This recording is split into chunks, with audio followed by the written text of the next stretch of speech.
What's up, my good people of the internet? Dan Tortora here, hanging out with you where sports truly meets that thing called life. And I am happy to be here. We were going to be here at 9 o'clock, but I was on the phone, and I could tell you who wasn't on the phone with me, Dan Mullen. And I could tell you what job he didn't want, Syracuse. And I could say a lot of other things, but I'm a man of God, and I don't know Jesus to gloat. So I'm not going to do that, but to all the people on social media that screamed at me for the last few days because Dan Mullen was your promised child, that I don't think half of these people even knew his name before Syracuse allegedly put all this stuff out there. But listen, he's not coming to Syracuse. He's not the right fit. I have made that clear. And y'all can agree with me or disagree with me, but the reality of it all is he's not the right fit, and now he's not coming. So maybe some people can see that some of the things that were coming out here were correct. But Dan Mullen will not be coming to Syracuse. And that leaves the door open. And I have somebody that I've backed for a long time.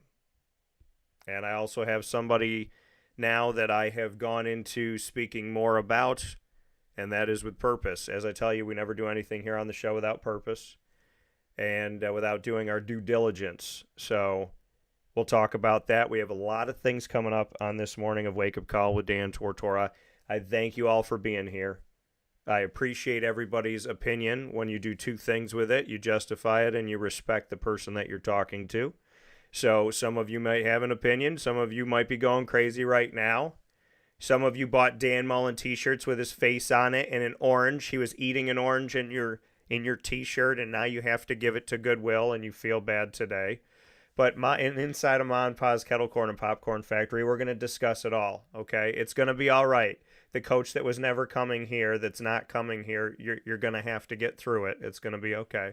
But we're going to talk to Murph today, DT and Murphy, here on Wake Up Call with Dan Tortora. Murph's going to join me to speak on the Syracuse head football coaching opportunity, the college football playoff, the bowl season, including the bowl games, the fact that there are 84 teams that advance to the postseason out of 133, and we will also get into some funny bowl names, and we'll be giving you bowl names that we created that we think would be funny, and that's based off of the fact of me looking at the bowl names and saying to myself, some of the stuff sounds crazy. So then I thought, hey, if I made a bowl and I gave it a funny name, what would I call it?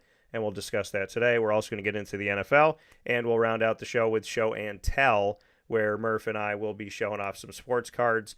In just a few days, Murph and I are going to be showing off all of these cards on site, on location, at the Collectors Fest Mega Show at the New York State Fairgrounds. And we'll be getting there probably around 8. And I know that the show will be going on from a little after 8 in the morning to 3. We look forward to seeing you out at the New York State Fairgrounds this Sunday, December 3rd. And with that being said, I bring in the man of the show today. Murph and I start off the week together. We got a lot of things to get into, Murph. Good morning. Good morning, Dan. It is good to be back at my studio. Yes. I've broadcasted from Vegas, I've broadcasted from New Jersey, and now we're finally back home. He broadcasted from a bathroom while he was on a plane. It was crazy. It was just fun. Yeah. The Vegas one was fun because it was 6 o'clock in the morning and I was dead tired. Oh yeah. So that was pretty fun. But last Friday, so our very last show, I was obviously in New Jersey after Thanksgiving. Yeah. So that was not as comfortable a chair as what I'm in right now. So that was the only downside about that show, but it was pretty good this morning. Yeah. And I'm getting a lot of messages this morning of people mad at me that Dan Mullen's not the head coach. Number one, I'm not his agent. Number two, I'm not Dan Mullen. And number three, I told you he wasn't going to be the coach. So I'm getting a lot of messages coming in.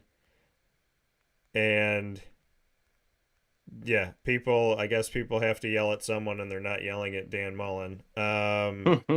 So yeah, I guess I'm looking at some of these messages. If you want to play with the big boys, you have to pay money like the big boys or face mediocrity, which is where the program's headed. Very sad to see. Huge loss. As I stated 4 weeks ago and stand by my knowledge, Dan Mullen was the right man for the job. Uh, yeah, well, he's Sure, not. he was the right guy for the job, but he was also going to be the most expensive guy for the job and the guy that probably wasn't going to stay at the job. Yeah, I mean, this is the thing that people need to understand.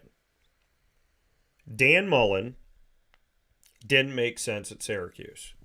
People want to hang on. He won games in the SEC. Okay, a lot of coaches did that. Well, he had good records. Okay, well, a lot of coaches have those. Well, he had Northeast ties. He was born in New Hampshire. Okay, there's a lot of people that are born in places that they don't come back to a lot. So the reality of it all, I mean, there's people that were born in Syracuse that live in Florida. So and they might come up here once a year or once every 52 years. But the reality of it all is this is where we are right now, and he's not coming to Syracuse. And I had made that clear to people that this was not the right fit.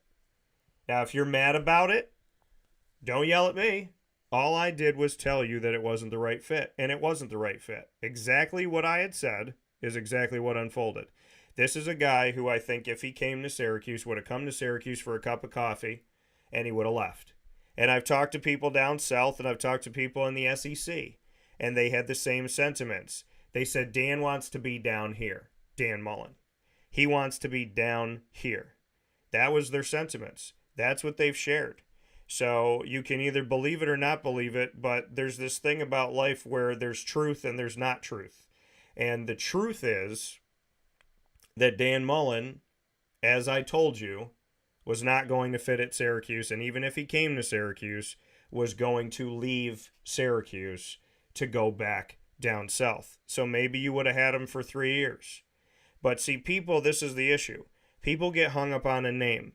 People get hung up on tweets. People get hung up on that thing that they think is just out there. And I don't know if it's because Dan Mullen's name was brought up the most. I don't know if he was like the most tweetable name or whatever it was. But for some odd reason, Dan Mullen became a quick favorite because he was on a bunch of lists. There was nothing coming out of Syracuse. There wasn't any weight to it. I had people sending me messages saying Dan Mullen's going to be hired today. Dan Mullen's going to be hired Monday morning. And the thing about this is people don't take these, they don't, well, I shouldn't say they don't take the tweets down because I'm sure that they do. But, or at least some of them do. The reality of it all, Murph, is that he never fit. And he wasn't going to. So there's people that had promised Dan Mullen was getting the job. There is people that stated he was going to get hired today. There's people that said that he was the right fit and he had to get hired and he was the thing. And they berated people like me and they berated other people on social media because they knew better than anybody else. These armchair broadcasters knew better than anybody else in the world. They knew Dan Mullen. They knew Dan Mullen better than his agent, better than his brain, better than his mom, better than his dad, better than his heart, better than everything. They knew that Dan Mullen was coming to Syracuse without doubt, and they were willing to ruin every relationship they had with anybody anywhere, including perfect strangers, over the fact of something that they knew. So my question These is... are probably the... Sorry, go ahead. I was going to say, my question is, why isn't he here then? These are probably the same people that are beating the drum that Shohei Ohtani will be a Yankee or Shohei Ohtani will be a Met, period, and will not accept no for an answer. Realistically. Yeah. Or the same people that, you know, are just delusional sports fans. That they will say whatever they want and they think they can speak it into existence. It doesn't happen. Right. I don't care if you think you're LeVar Ball and you can speak things into existence, where you're speaking into existence that your son's going to get drafted by the Lakers and he's going to play with LeBron and they're not going to do nothing together. But ultimately, it doesn't work that way. No. So I would say to those people, why not actually do some research and find out that clearly he was not going to be the guy. He would have wanted too much money. Realistically, he should still be the head coach of the Florida Gators because Billy Napier's done a terrible job. Yeah. I don't want to. I don't want to hear nothing about that from Gators fans because they're 5-7 right now. Yeah. They're awful. Yeah. Billy Napier can't recruit to save his life. He's a terrible coach. Why did we fire Dan Mullen? Dan Mullen should have never been fired in the first place, in my opinion. He should still be the head coach of the Gators. Well, and maybe I hated the move this. I hated the move the second they did it. I hated the Billy Napier hiring. I hate what they've done with the team. And I don't think they're going to be in position to do anything anytime soon. They are awful. Like borderline Jets awful. 5-7. Yeah. In what is arguably a relatively weak SEC this year. It was Georgia, it was Alabama, and that was it. Tennessee fell off. Kentucky wasn't good. Vanderbilt's never good. Arkansas wasn't good. Missouri's been the only other team that's been okay. But the SEC was weak this year, which is obviously uncommon. But you couldn't... There were non-conference games that they should have easily won. Yeah. Their wins were cupcakes with the exception of Tennessee. Tennessee was the only good team they beat all year. Now, they gave some teams some tough games. Yeah. They played Missouri well. They played Florida State well until the very end. They played Kentucky relatively well. Yeah. But they were awful. They were awful. And Syracuse has had a better year than the Florida Gators. No offense to Syracuse because they are, obviously the team you cover, so they're a good program. But if you're the Florida Gators and you're looking up at Syracuse and you're seeing that they're going to go to a bowl game and you're not, that's embarrassing. That's embarrassing. You were the big bad Florida Gators who were arguably the best team in college football for half a decade. And then now you're awful. Yeah. You went through the carousel of coaches. You finally find the right one in Dan Mullen. You got a back-to-back New Year's Six Bowls. Yeah, he was 10-3 in the second year when they could have gone to the playoff. But realistically, that was your guy. He then has one bad season. Yeah. And you think, okay, see you, Bill. See you, Dan Mullen. What? Yeah. Yeah. One bad year. That's the SEC. And it wasn't even that bad a year. Right. But that's the SEC. That's the SEC. But they just lost a Heisman Trophy finalist. Yeah. A top 5 pick in the draft. Another first-round pick in the draft. Yeah. They lost half their team. Ed Ogeron, after the national championship, at least got a couple of years. Give him a couple of years to turn it around. That team was so talented in 2020, 2021, that he should have had a chance to have more than one bad year. He went to 2 New Year's Six Bowls, had one bad year, and he was gone. That was horrible on their part. Horrible on their part. And to be perfectly honest, Syracuse is a job that, for him, could have made sense to get back into coaching. But at the same time, so would Texas A&M. Yeah. So would a lot of teams. That would have made a ton of sense. So if I'm Dan Mullen and you're not going to take this job and I don't even think you had an interview for Texas A&M, he might be done coaching. See, but this is the thing. And this is one of the things that nobody wants to talk about. Dan Mullen is broadcasting right now, okay? There's a lot of things that I said that are factual that people were allergic to these past few days. One of those things was, if Dan Mullen was such a great coach and he was so amazing and he was one of the best in the country and, oh my gosh, he's just like the truth. He's the guy. You got to get him. Why hasn't he coached in 2 years? That's question one. The response was, well, he's getting paid from Florida. How many coaches have gotten paid from another place when they're at another place? Deion Sanders, when he was playing, got paid by the Cowboys when he was on, who were then called the Redskins, now the Commanders. Then when he retired, he was getting paid by both of them. Then they said, Jimbo Fisher's not going to come to Syracuse, Dan. I said, why not? I said, if you want Dan Mullen, why don't you want Jimbo Fisher? He's better. Why don't you want him? He's better. And they were saying, well, Dan Mullen's going to take a pay cut to come to Syracuse. Are No, you his he's agent? not. No, Are you he's his not. agent?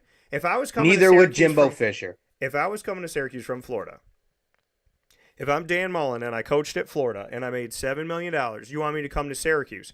Down in Florida, I got resources. Down in Florida, I got weather. Down in Florida, I got the SEC. Well, I mean, you kind of have weather too at Syracuse. But, you're playing in a dome. Right, but this is how I look at it. But they're practicing outside. This is how I look at it. Fair enough. This is my reality, right? And you got to get these kids to come play in the snow. If I'm Dan Mullen, I would ask for 8. I would ask for 9. You want me to come to Syracuse? Well, it's going to be harder for me to recruit here. I'm going to need more money. I'm going to need this. I'm going to need that. I'm going to need that. And I think... And I wouldn't blame him for asking for that. Right. And so this is my reality. These are the factual things that I brought up over the last few days why Dan Mullen doesn't fit Syracuse.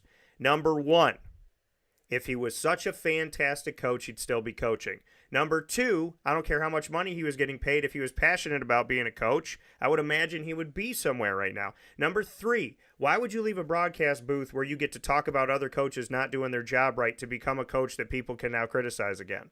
Number 4, you think he's not getting paid well by ESPN? Number 5, why do you think he would take a pay cut to come to Syracuse? Number 6, just because he recruited well in Florida doesn't mean he'll recruit well in New York, because Syracuse and Florida are in 2 different places, and you might say the records are similar, but getting a kid to come down to Gainesville and getting a kid to come to Syracuse are 2 totally different things. Number 7, he was born in New Hampshire, Dan. He has ties. He has ties, Dan. Okay. How many people has he recruited consistently from the Northeast? People gave me 2 names. And here's what I threw back at them. If Dan Mullen was the head coach of Syracuse when Kyle Pitts was coming out of the state of Pennsylvania, would Kyle Pitts have committed to Dan Mullen, the Syracuse coach? Absolutely not. So, okay, because it's a different sell. So, here is the reality. The reality is he didn't make sense with the money. He didn't make sense because of where he's at. It didn't make sense to take somebody out of a broadcasting booth and make them a head coach as opposed to someone who's currently a head coach. And in all of these things that I was throwing out at people that they were screaming at me were wrong, John Wildhack said them in his statement. And by the way, Twitter, none of you were in that room with us. There was like 20 media people. None of you guys were there. And when I sat in that room and I asked questions and I got answers, John Wildhack had been specific. He said, we want a person with Northeast ties. We want somebody who understands a 6-hour radius. We want somebody who has been a head coach. If not that, then maybe a coordinator, maybe an assistant, but they wanted head coaching experience. So I'm looking at this stuff and I'm looking at the list, and my tiny list that I have, not the giant balloon list of 20 names, not the wish list of people that are never coming to Syracuse. And if one more person says Doug Marrone, I'm going to lose it. So here's the reality of it all. Why? He was a Jaguars coach. He coached at Syracuse. And he did coach at Syracuse. Yeah, and he's not I coming. actually forgot about he's that. not coming back. So I've had Doug twice, and he's not coming back to Syracuse. So here's the thing. When you're actually doing your job, and you're actually a broadcaster, and you're actually a journalist, and you actually build relationships, and you actually foster those relationships over time, and you're constantly working. If you're a person on social media sitting in your underwear, or sitting at your desk, or whatever you're doing, you have the right to have an opinion. But I am doing my job. There's a difference between I'm a broadcaster because I think I am because I have a Twitter handle, and then I'm a broadcaster because I've spent 20 years in the business. And when we tell you something that you might not want to hear, in a way it kind of sounds like being a parent trying to calm down a child. Where I'm talking to you saying this is what works, this is what doesn't. Now, I'm not always right. When I am right, I barely get any credit. Most people take my credit. But when I'm wrong, everybody's on it. Dan Mullen did not make sense at Syracuse. I told people this because I care about Syracuse, because I care about my city, because I care about the university, because I care about the football program. I know these kids personally. I talk to these kids personally. I built relationships with them. We're going to be friends far beyond whether or not they go to the NFL. So the relationships that I have built, and as much as I care about the city in my 20 years of covering Syracuse University, Dan Mullen does not make sense, because even if he came and even if he won here, even if they found a way to pay him whatever money he would ask for, he ain't staying. he would be gone. And so some fans said to me, I put out a post yesterday, I said, you either want a coach that treats you like a home or a coach that treats you like a motel. And some people, and this makes me sad, are so delusional that they said, give me the motel if it's going to make us better in the short term. And I said, wow, those are the people that might cheat on their wives in a grungy motel, but they ain't coming home, or they're not coming home to their family. If you want a coach to come into Syracuse for 3 years, make it good, and then bounce, and you think the next coach is just going to build off of that and build off of that and build off of that, why didn't that happen? Why didn't that happen with Scott Schaefer and Dino Babers when Doug Marrone left? Why didn't it happen when Greg Robinson came in and Coach P left? Greg Robinson was coming in highly touted. Greg Robinson was coming in with a fantastic resume. Coach P had built success. Why didn't Greg Robinson keep it going? There's logic and then there's opinion. And logic tells you that no matter how good a coach might make you, when the next coach comes in, there is no connection to keeping that going 99.9% of the time, unless they hire a successor that was in their program or a coordinator. There's no guarantee that success is going to happen, even if they hire a coordinator. Like defensive coordinator of Doug Marrone was Scott Schaefer. And I love Scott. And Scott didn't get enough time. Scott didn't get enough time to have an entire team that was just his. So the Dan Mullen case is simply this. 2 years out from coaching, which begs the question to me, did people not want him, and or did he just not feel like coaching? And I don't want a coach that doesn't feel like coaching. And the other side of it is being in the broadcasting booth and not having to deal with any of the BS of people saying stuff about you. Because, I mean, they'll say stuff about what you think you suck as a broadcaster, but they're not going to be criticizing him every single week for things that he's doing on the field or not doing on the field. So then you take care of that nonsense. And then on top of all of that, he's coming to Syracuse. Well, Danny has ties. He recruited this one kid. He recruited this other kid. Does Dan Mullen come up to Syracuse? Does he frequent Syracuse? Does he know a lot about Syracuse? Can he tell me 10 restaurants in Syracuse? That's what I'm talking about. Does he have the connections? And not just to Syracuse, to the state of New York, to Massachusetts, to Pennsylvania, to New Hampshire, to Vermont. That's what I'm asking, to Maryland. Because Dan Mullen is a coach in the SEC. And this whole notion of he was really good in the SEC, so he should coach Syracuse. Why would you not want him to coach Syracuse? Look at how well he did in the SEC. You know what people said to me? He had Mississippi State #1 in the country. Did they stay #1 in the country? Did they win a national championship? No. Florida, they had a chance at the college football playoff. Did they stay in the college football playoff? Did they make it to the college football playoff? Well, hold on a second. They would have been in the playoff if a guy didn't throw a shoe. Right. Okay. But there are other mistakes that happen along the way. But still, yes. All I'm saying is the loudest screamers for Dan Mullen at Syracuse, their argument was he won in the SEC. He was born in New Hampshire. He has Northeast ties, which a lot of people have that are more qualified, and that he would take a pay cut. You don't know he would take a pay cut. A lot of people have won in the SEC. You don't know how deep those ties are in the Northeast and how much he utilizes them. And he was born in New Hampshire. Okay, great.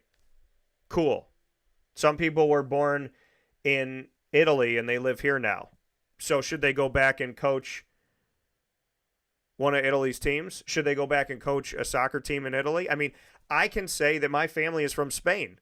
So should I go coach Real Madrid? Am I qualified because I have family there? So all I'm saying is let's call a spade a spade.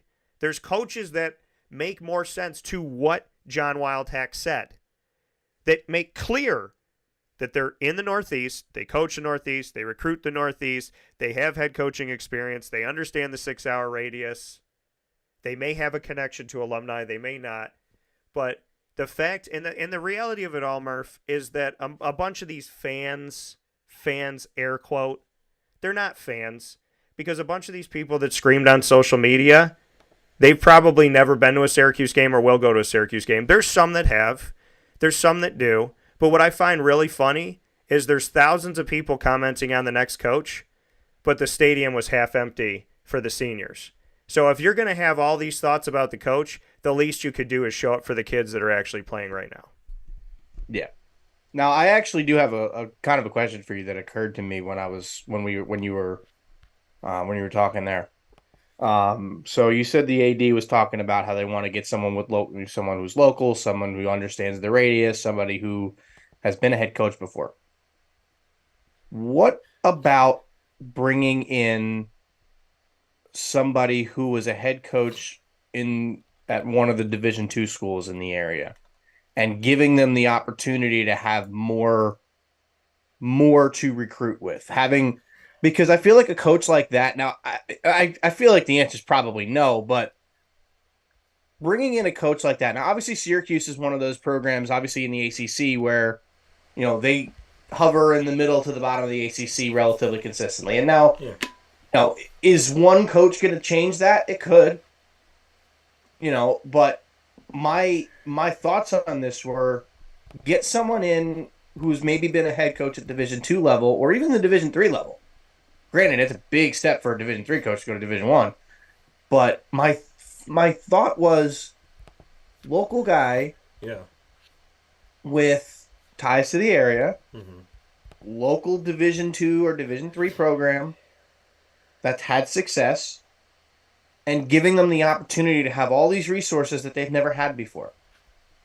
Yeah, it could be overwhelming for a coach, but at the same time, that could be a coach that comes in really excited to have all these new resources that they've never had before and might be more willing to do some of that stuff. So I'm just curious to hear your thoughts about that. Yeah, well, I'm an idea. What'd you say? It was just an idea. Yeah, no, I appreciate it, and it actually kind of leads me into where I was going to go anyways, not even knowing that this question was coming up. So I'm going to throw you a curveball a little bit. You said Division II, Division III. I'm going to send you Division I AA, and okay, same thing. I'm going to say FCS, and I'm going to tell you I'm going to tell you a little story about a guy named Bob Chesney. So Bob Chesney, in my opinion, now everybody knows I'm all in on Steve Adazio. And whether or not Steve Adazio gets the job, he's the most qualified for the job. And I've said this before. If my candidate that I thought should get the job doesn't get the job, it doesn't make me wrong. It means Syracuse didn't focus on that. They focused on something else. It doesn't make me wrong that guy's the right fit, because he is. Steve Adazio is the right fit. And whether people want to agree with me or not, and they talk about his wins, see, because all people care about is wins, losses. Some of the crazy people, all they care about is wins, losses. And so they look at it and they say, okay, Dan Mullen's got a better record than Steve Adazio. And then I told people Jimbo Fisher's better than Dan Mullen. He beat him head to head. But nobody won a national championship. Right. And he won in the ACC. Dan Mullen didn't win in the ACC. So my thing is, saying that Dan Mullen would win in the ACC because he won in the SEC, there's no truth to that. But Jimbo Fisher won in the ACC, recruited in the ACC, 4 and 5 stars that people desire so deeply in Syracuse. He would have a better case. Yeah, he got them in the ACC. Money-wise, the amount of money they might ask for, similar. Jimbo Fisher made sense. And when I put it out to the community and I said, if you want Dan Mullen, why not Jimbo Fisher? Nobody could give me an answer. Because they had already dedicated themselves, and this is the America we live in now. Once somebody has chosen a name, a person, a place, a thing, once somebody has chosen something, not everybody, just the crazy people, but once they have chosen something, you could tell them anything in the world. You could tell them, by eating this thing, you'll get cancer, and they'll go, yeah, but I still want to eat it because someone told me to eat it, and I think I should eat it. I had a fan, and this made me really sad, and I'm going to answer your question right after this, but I had a fan that sent me a message yesterday, and I'm not going to say their name because they came to me privately, and I respect that. They said to me, Dan, I wanted to put up a coach that I had an idea about, but I was too afraid to do it because I didn't want for people to scream at me. Like, I didn't want to be yelled at. So I had this coaching idea, but I feel like people get mad at me if I say it. And I wrote back to this kid and I said, "Oh, buddy, if you said Jesus Christ should be the next Syracuse head coach, somebody would find something wrong with Jesus." So Always. that's reality. The reality of it all is people get stuck on a name, and you could say, "Well, Dan, you're stuck on Steve Adazio." No, I'm stuck on the fact of what Syracuse needs, and I've said Steve Adazio, and I've also opened up to Bob Chesney. Now, I talk and I like Jimbo Fisher. Okay, Jimbo Fisher is different than Steve. Steve is different than Bob. I have names that are different. But the reality of it all is, if you want everything that Syracuse needs, it's Steve Adazio. And see, I don't listen to people on Twitter, and I don't listen to people on Facebook, and I don't listen to people on Instagram. I listen to the alumni. I listen to the people that built the program. I listen to the people that went undefeated. I listen to the people that chose to come to Syracuse, that chose to come to the snow, that chose to battle through this, people that still come to the games. My list of alumni is grand. I have jokingly, not jokingly said if Syracuse ever hired me as the head coach, I wouldn't have to do much of anything. I would hire a slew of the alumni that I know, and I let them go out there and kill it. We were just talking about that earlier. I would let them go out and kill it, and they know it. The guys know it. They understand. I've talked to them about it. See, I care about the alumni because I care about the program. When you say Dan Mullen, that's not an alumni move. When you say Dan Mullen, that's not a city move. When you say Dan Mullen, that's not a long-term move. When you say Dan Mullen, that's not a kids in the community move. When you say Dan Mullen, that's not the families that are here move. When you say Dan Mullen, it's not a blue-collar move. So if you say Dan Mullen, you knew nothing about the city. So by admitting that you wanted Dan Mullen and hanging on Dan Mullen, because what? He was the most tweeted name, the most, whatever you call it, X'd name now because it's X. But here's the thing. Why was Dan Mullen the front runner? Because enough people said it. So if I said Big Bird and I got 1,000 of my friends to say Big Bird, then is it Big Bird? If Snuffleupagus came up here and I started trolling people and I paid AI to do a bunch of things for me on X, then is it Snuffleupagus? I mean, can I resurrect Coach Schwartzwalder and say enough about Ben Schwartzwalder and say that he's going to... I mean, the reality of it all is if you say a name enough, people just lose their heads because they'll go where certain people tell them to go. But what I don't understand is if you're willing to follow the media that has no sense of direction, and you're willing to follow certain people in the media that sensationalize things, but you're not willing to follow somebody like me who tells you everything that I know to the best of my ability, and I don't just write crap. I write things that actually matter to me. Do you think these media people are going to backpedal? Do you think these media people are going to go, oh no, we didn't mean that. We didn't mean that, Dan. We didn't mean that. Do you think that they're going to do that? No. What they're going to do is they're going to put another name out, and you're going to gobble it up like the little bird that you are, eating the bread pieces that someone's left for you outside. See, that's the thing. There's a bunch of people on social media that are no better than a bird eating Cheerios somewhere by a pond. See, but I don't throw Cheerios at you. If I'm going to put something out there, it's going to be substantial. It's going to be something I've researched. It's going to be something that I think has sense, has weight, has meaning. That's what it is. I'm not going to go out and guarantee something I can't guarantee. And I told you that Dan Mullen wasn't the right head coach. And some of you listened to me and some of you didn't. But the reality of it all is my social media has been blowing up like crazy for the last few days about Dan Mullen and people hating on me. But now that he's not the head coach, I have a quiet morning. Why do I have a quiet morning? Why doesn't anybody want to say anything? So let's go to Bob Chesney. Because Bob Chesney I wrote an article about, and I want to let y'all know about Bob Chesney. With Syracuse University on their first search for a head football coach in almost a decade, Bob Chesney's name came up to me. Now, Bob Chesney is the current head coach at Holy Cross for the Crusaders in NCAA Division I AA. They're in the FCS. So this season included, he has led the team to 5 straight regular season championships, residing atop the Patriot League in 5 of 6 seasons. In the only season where he did not have Holy Cross in as the champion, it was his first season with the team. So the only time that he hasn't won the regular season championship at Holy Cross was in his first season with the program, where normally people struggle their first couple seasons. That season, he went 5-6. He was just beneath the equator line. The things that people expect of Syracuse coaches, he was right there. In 6 seasons at the helm of the Crusaders, Chesney is currently 44-21, including 28-4 in Patriot League play. Earlier this season in January, they restructured his contract to January 31st, 2028. How did he respond? By winning his 5th straight Patriot League championship. He didn't go, oh, I got more money, I could cool it off now.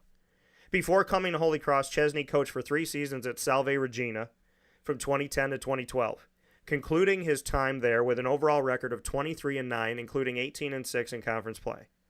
He would then lead Assumption in 5 seasons, 2013 to 17, finishing there with an overall record of 44-16 and 36-9 in conference. In total, Bob Chesney is 111-46 over 14 seasons as a collegiate head football coach. He's ended with a winning record in conference in all 14 of his seasons, whatever conference he's been in. Prior to being, which is hard to do, especially when you change jobs, prior to being a head coach, Chesney was an assistant coach at Norwich University in Vermont from 2000 to 2001. Defensive coordinator at Delaware Valley College in Doylestown, Pennsylvania from 2002, and an assistant coach and special teams coordinator of King's College in Wilkes-Barre, Pennsylvania from 2003 to 4. He was a defensive assistant and special teams coach for 4 seasons, 2005 to 8, at Johns Hopkins University in Baltimore. And then he was the associate head coach for his 5th and final season there in 2009. He was born in Coltmont, Pennsylvania, and went on to go to school at Dickinson College in Carlisle, Pennsylvania, where he was a 4-year varsity letter winner at defensive back. So why Syracuse? Well, it's clear from his journey that he's a Northeast guy through and through. He grew up in the Northeast, went to school in the Northeast, and spent every single one of his coaching stints in the Northeast. A coach to be in one place his entire career with all of the stops he had is very hard to find. He has not left the Northeast for any assistant coaching job, head coaching job, anything. On the recruiting end in 2023, his roster at Holy Cross had over 60 student athletes from the Northeast, showing connections to New York, New Jersey, Pennsylvania, and Massachusetts, among others. Chesney also shows on his current roster that he and his staff have brought in talent from Florida, Texas, the Midwest, and the West Coast.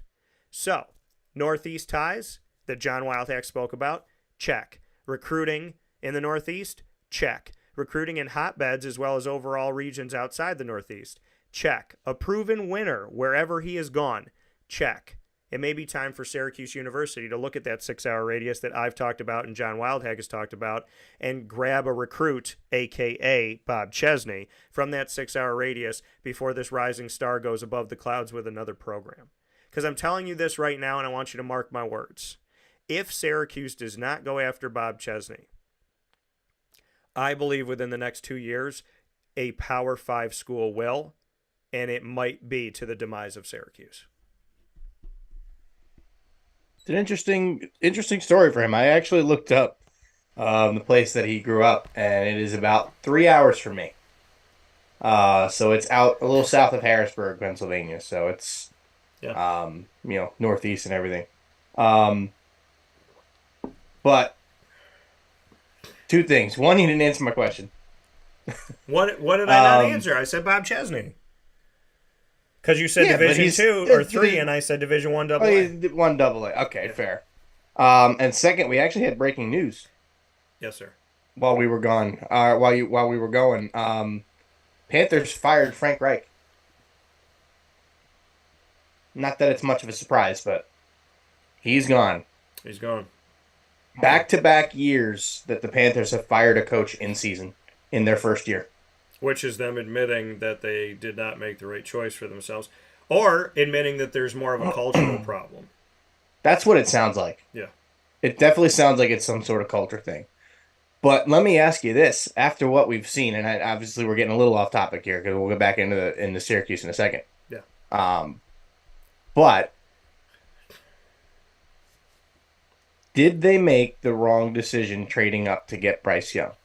Yeah. Was it a stupid decision? Yeah. Okay. 100%. See, here's the thing. Now Now let me say this fairly. Let me say this fairly. Okay. I was never Now I did not watch enough of Bryce Young, I think, and this is what I talked about. I'm always gonna be honest with you, whether I'm right or wrong. I did not watch enough of Bryce Young for me to tell you clearly without doubt whether or not I thought he would be a worth going up and getting. Now, I wasn't sold on, I wasn't wowed by anybody in his class. I was not wowed by anybody in the class, the 2022 class. And CJ Stroud started to wow me when he started to play. I'm not watching him now going, oh, CJ Stroud's good in week 12. I was saying this a lot earlier on, and people could go back and check the tape on it. See, the thing about our conversations, Murph, is that I don't mind if people go back and check the tape because I'm not trying to hide. So CJ Stroud, to me, like when I looked at this class, I saw CJ Stroud, I saw Bryce Young, I saw Will Levis. Now, I will say this. I was one of maybe two people in America that I knew of at the time that when I did my mock draft, I did not have Will Levis in the first round. I did not believe that Will Levis was a first-round draft pick. I have Hendon Hooker above him, who's backing up Goff in Detroit. So, and I still stick by that Hendon Hooker did more in the same conference because he did. See, facts don't lie, and the facts are that Hendon Hooker was better than Will Levis. And so, I thought Hendon Hooker should have been drafted higher. I also said that Aiden O'Connell from Purdue was going to make the NFL. And now he's starting in the NFL. And not because someone's hurt, but because they've chosen to start him. And I said when he played Syracuse, and Syracuse fans were like, oh, well, we just beat a BS team. Purdue sucks. Who cares about Purdue? This win doesn't matter. And I said, really? You just beat a quarterback that's going to play in the NFL. And now he's a quarterback that's playing in the NFL. So Bryce Young, going into this, I did not buy into that. I didn't even buy into that the number one pick should have been a quarterback this year. And it was funny because when I was doing my draft, well, I know that they need a quarterback, Murph, but just because you need one doesn't mean you take anybody. You know, okay, just because you need somebody doesn't mean you take anybody. I would rather have Carolina gone out and looked at all of these free agent guys or these backup guys and said, hey, you know, let's look at that. But the reality is, when I was doing We've seen worse quarterbacks go number one. But when I was doing okay. I mean, and that's true. But when I have seen what I had taken away from Bryce Young, and in my preparation of doing my mock draft, I put him at number one because I thought it was going to happen. I put him at number one because that is where I believed he was going to go. But it's not what I would have done. And I'm not trying to knock Bryce Young because, as I said, I didn't feel it about the whole draft class. Now, C.J. Stroud has done a fantastic job, but look at, and Aiden O'Connell's a starter now as an undrafted guy, and Tommy DeVito's a starter as an undrafted guy, and he's won 2 games in a row. But when I look at Bryce Young, I was not, what I did see about him, and I don't think I saw enough, but what I did see about him, I did not like. I just didn't. I was like, okay, he's an Alabama quarterback. There was nothing about him that made me say yes. Like when I looked at Josh Allen, I love Josh Allen's arm. I couldn't get enough of watching his Wyoming film. When, you know, there's certain people that Kenny Pickett, you know, I covered Kenny Pickett. And Lamar Jackson, I backed him as a quarterback in the NFL when it was radio silence. I was talking about him being a good quarterback in the NFL. I was stating that he was going to fit in the NFL as a quarterback when I felt like it was me and crickets when he was coming out of Louisville. So it's easy after the fact to go, oh, yeah, that guy's good. But I will say this about Bryce Young, because I want to get your thoughts. I will say this really quick about Bryce. I saw him in a game earlier this season, and he was walking off the field, and he was like this. And I was like, bro, this guy looks like he's like totally out of place. Like he has no idea what's going on. Now, he had the coaching at Alabama, arguably, right? He had the coaching at Alabama. But I think Carolina might be a coaching problem. It might be a culture problem. It might be a management problem. Because, number one, if you're a rookie quarterback and you get thrown out into the NFL, there's a better chance that you're going to have a lot of adversity than you're going to be awesome. Trevor Lawrence had adversity. Peyton Manning had adversity. It's a normal thing to have adversity. So am I surprised he has adversity? No. Do I think Carolina is his fault? No. They got no pieces around him. I wasn't sold. I wasn't sold on him being the number one pick, but I do not believe. I wouldn't have drafted Bryce Young, but I also would not have taken the head coaching job at Carolina unless I really truly knew that I was going to have to essentially tell them, you can't fire me until you let me change 25 things here. Yeah, I mean, you give up multiple number ones and your best receiver to go up and get the number one pick. Right.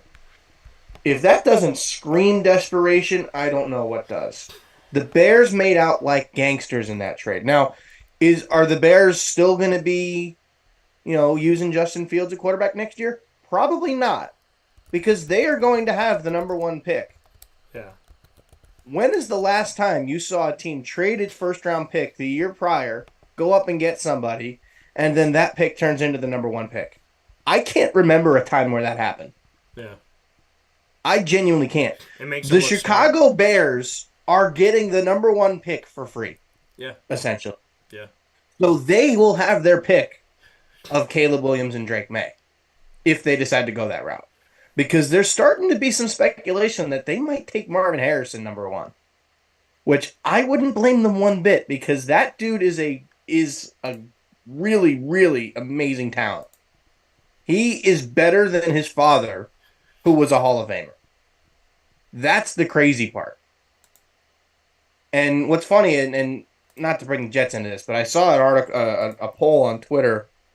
Let's just say the Jets were to get the number 3 pick, and Marvin Harrison's still on the board. Drake May, Caleb Williams go 1-2. The options were: do you take Marvin Harrison? Do you take the best offensive lineman? Or do you trade down and acquire picks? I wouldn't even entertain the possibility of the offensive lineman. Not that high. But it's literally Marvin Harrison, trade the pick. Yeah. If you have a chance to take that guy, and you don't necessarily need a quarterback, which the Jets wouldn't, technically the Bears wouldn't, because Justin Fields has still been okay. Hasn't been great, but he's been okay. That might make sense for them at number one. It really would. Because realistically, let's just say they end up with number 3. Let's say they end up with 1 and 3. They'll still get a quarterback. They don't need to go quarterback number 1. If they like them both, you take Harrison number 1. You let whoever, I guess the Patriots that would pick at number 2 would be my guess. You let them pick whoever the heck they want, whether it's Caleb or Drake May, and then you take the other guy at number 3. It makes sense to me, because then you're ending up with DJ Moore and Marvin Harrison Jr. that you can either give to Justin Fields or you give it to your new quarterback. And to be perfectly honest, should they trade Justin Fields if they take a quarterback? Yeah, probably. But let's just say that they don't. Justin Fields starts, the quarterback sits behind him. Yeah, you're not going to learn much from Justin Fields, but you at least get to ease into the NFL. Maybe they start by week 6 or week 7. But that would make a lot of sense for the Bears. But as far as the Panthers go, they're screwed, man. They don't have a first-round pick this year. They have absolutely no path to winning anytime soon. They don't have a head coach. Bryce Young is in one of the worst situations you can possibly be in the NFL. Yeah. And has he played well? No. But it's not all his fault. No. He was in an awful, awful situation. This is a worse situation for him than what the Jets put Sam Darnold in, or what the Browns put Baker Mayfield in. This is 10 times worse than that. This situation is brutal. And if he's able to work his way out of it and make them a winner, good for him. But if he's a bust, the Panthers will have no one to blame but themselves. They had zero pieces around him. They traded McCaffrey the season prior. They traded DJ Moore in the pick in the trade to go get their bet to go get that to go get Bryce Young. Their offensive line stinks. Their defense is terrible. They have no running game. So they signed Miles Sanders. Okay, great. He's been very mid. Yeah. No depth at receiver. This team might be one of the worst teams in the NFL for a long time. See, but they are screwed. The thing with Carolina is that they've been this. They've been this. They've had Arizona's in a place right now where they could become the nation's next Carolina. Maybe not as bad, but they're in that position of we change a coach, 5 seconds later we change a coach, change a quarterback, change a quarterback. I'm not sold that Kyler Murray is going to be a Cardinal next year. And I don't think he is. And I would be very thrilled to get him if I'm any other team. So I look at this and I say this to myself. Carolina has, and Matt Rule is somebody that I've gotten to spend a lot of time with. And I don't blame Matt Rule for Carolina's problems in less than a year. That wasn't his fault. Right. But here's the thing. Nate Hackett gets blamed for every problem that existed in Denver. And the Jets, by the way. What'd you say? As we know. Yeah. And for the Jets, right. Offense, as we know. So he gets blamed for that. And what Nate Hackett would probably tell me is I'm coaching a backup quarterback who the team had already given up on. So, it's like, and I'm not saying those are his words. I'm saying Nate has done a lot. And people forget that Nate coached Blake Bortles, who was 4 points out of the Super Bowl. So you got Nate Hackett getting blamed for everything, Matt Rule getting blamed for everything. Now you got Frank Reich getting blamed for everything. The reality of it all is a team cannot hire a head coach at any level. I don't care if you're friggin' Pop Warner. You can't hire a coach at any level unless the coach is like chewing tobacco and like dropping F-bombs when the 5-year-olds are out there playing Pop Warner. But you can't hire a coach at any level and give him a year, let alone less than a year. You just can't, because you have to take what's there. It's why Willie Taggart, when he got fired from Florida State, was he the long-term whatever? Maybe he was, maybe he wasn't. But I could tell you that a year and a half wasn't long enough. So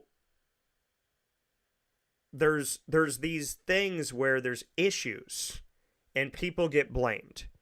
And I don't think it was all Willie Taggart at Florida State. I don't think it was all Matt Rule or Frank Reich at Carolina for the Panthers. I don't think it was all, there's certain cases where you got to get rid of the guy. Urban Meyer was a problem. Urban Meyer was aloof. Urban Meyer seemed like he was kind of there, kind of not, is what I meant by that. And Urban Meyer was allegedly having a nice little dance with someone that wasn't his wife and decided to not come home on the team plane with his team. He's not a leader. So I have no problem getting rid of him.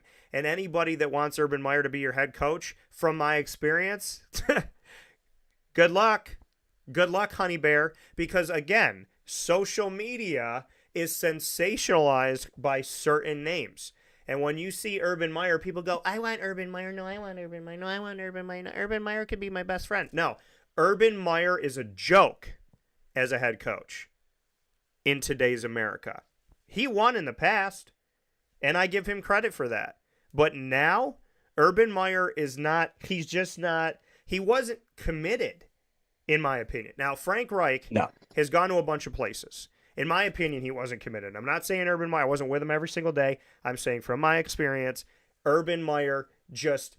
What did I say when he got hired? What did I say? It was a terrible hire.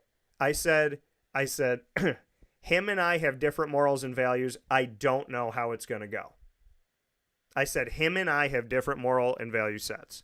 And when he got fired, I said, him and I have different moral and value sets. Carolina is a storm. Chicago is a storm. I can tell you this right now. If I got these are the culture issues, these are the environmental issues, and it goes off of your question. I would not want to take a job at Chicago for the Bears, the Carolina Panthers. There's certain Arizona Cardinals. There's certain places I wouldn't want to go because I think there's so much wrong that I don't know if I could get it right if you only gave me less than a year to 2 years to do it. I can't fix Chicago in 2 years. I can't promise you that everything is going to get better in Carolina in 2 years. I need time. There's certain franchises that are in a dark place. And I can speak to this because my Jacksonville Jaguars that I have loved since they came in 1995, they went to a dark place after Tom Coughlin. They went to this place with Jack Del Rio where they were literally mediocre. He had a 500 record. He was like 80-81 or 81-81, like right there. And after that, it wasn't happening.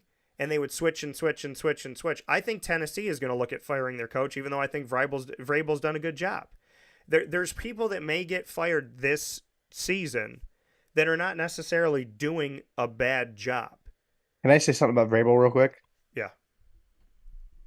Mike Vrabel will be the head coach of the New England Patriots next year.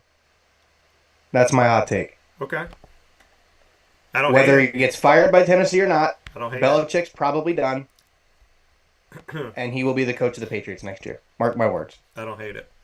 But, what I'm Makes saying... sense. What I'm saying about Carolina is, and it's not that I don't trust that I could go in and make a difference. It's not that I don't trust that other people can go in and make a difference. I think what I'm trying to get at, my argument is there's some franchises in the NFL that are in places right now where they need time. There are some places in college football where they need time. That's another reason why Dan Mullen didn't fit at Syracuse. Because if Dan Mullen left after 3 years, which I saw him doing, they need more than that. Let's be honest, Jimbo would do the same thing, though. They need more than that time. But you know what it is about Jimbo? He's coached in the ACC before. He understands the area. He understands. He's coaching the conference. He's recruited ACC. in the conference. He gets it.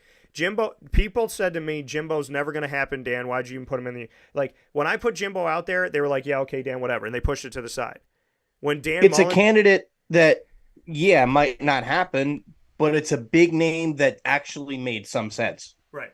And the thing is all I said to people was, if Dan Mullen makes sense, then why doesn't Jimbo Fisher make sense? Jimbo Fisher made more sense than Dan Mullen. And people shot off Jimbo Fisher. Oh, no, Dan, Jimbo Fisher's not going to take it. No, Jimbo Fisher. Then why would Dan Mullen take it?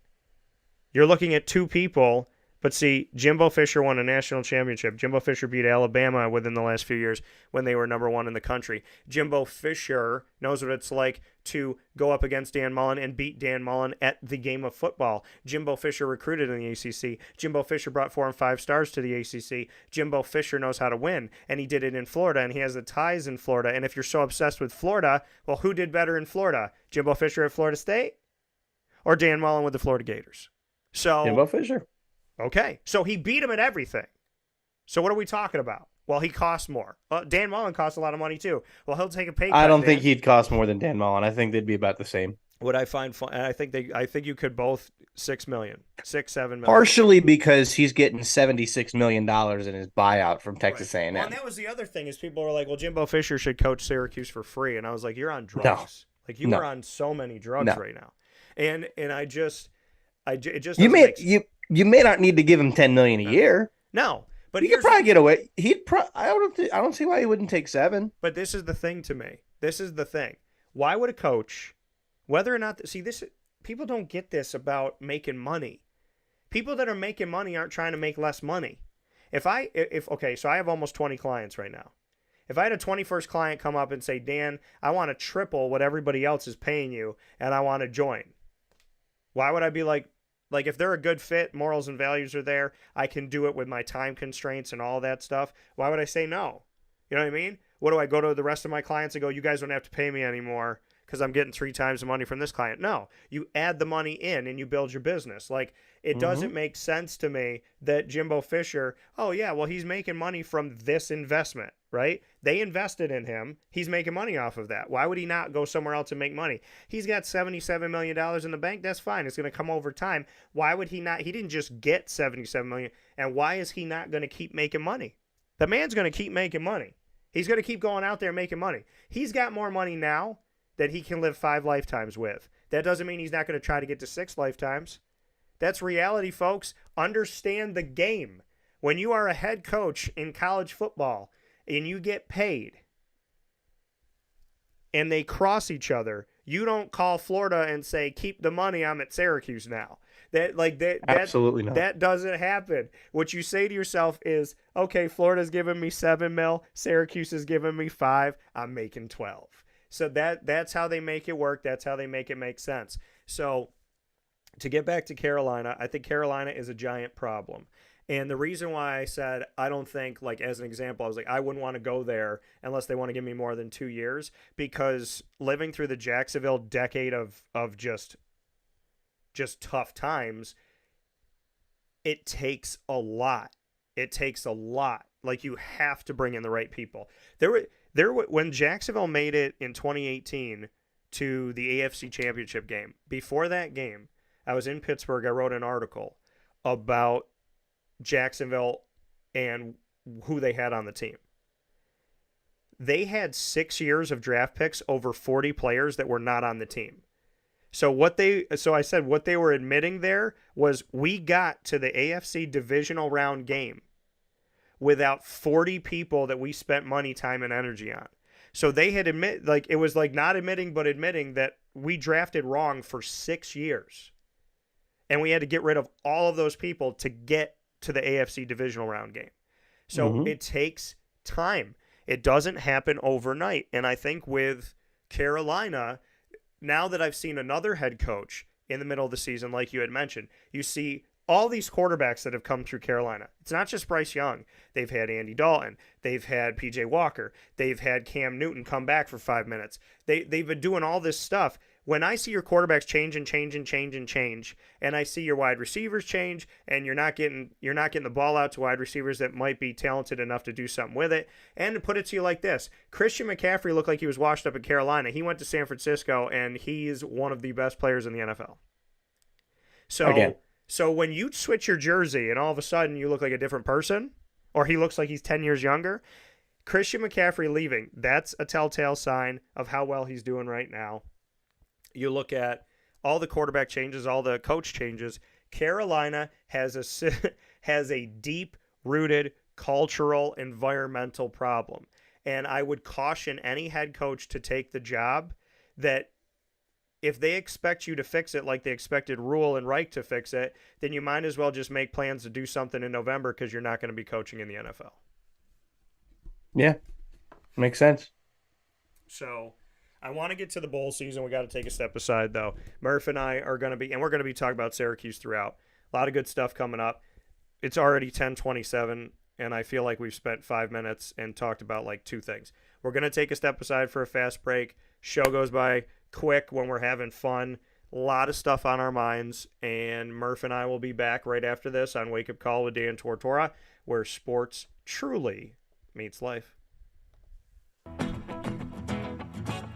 Hi, this is Amy from Mother's Cupboard, home of the whole frittata. We are open daily 6 a.m. to 1:30 p.m. For takeout orders, call 315-432-0942 and tune in to Wake Up Call with Dan Tortora for our monthly food challenge, and try our Wake Up Call signature menu item, available 7 days a week.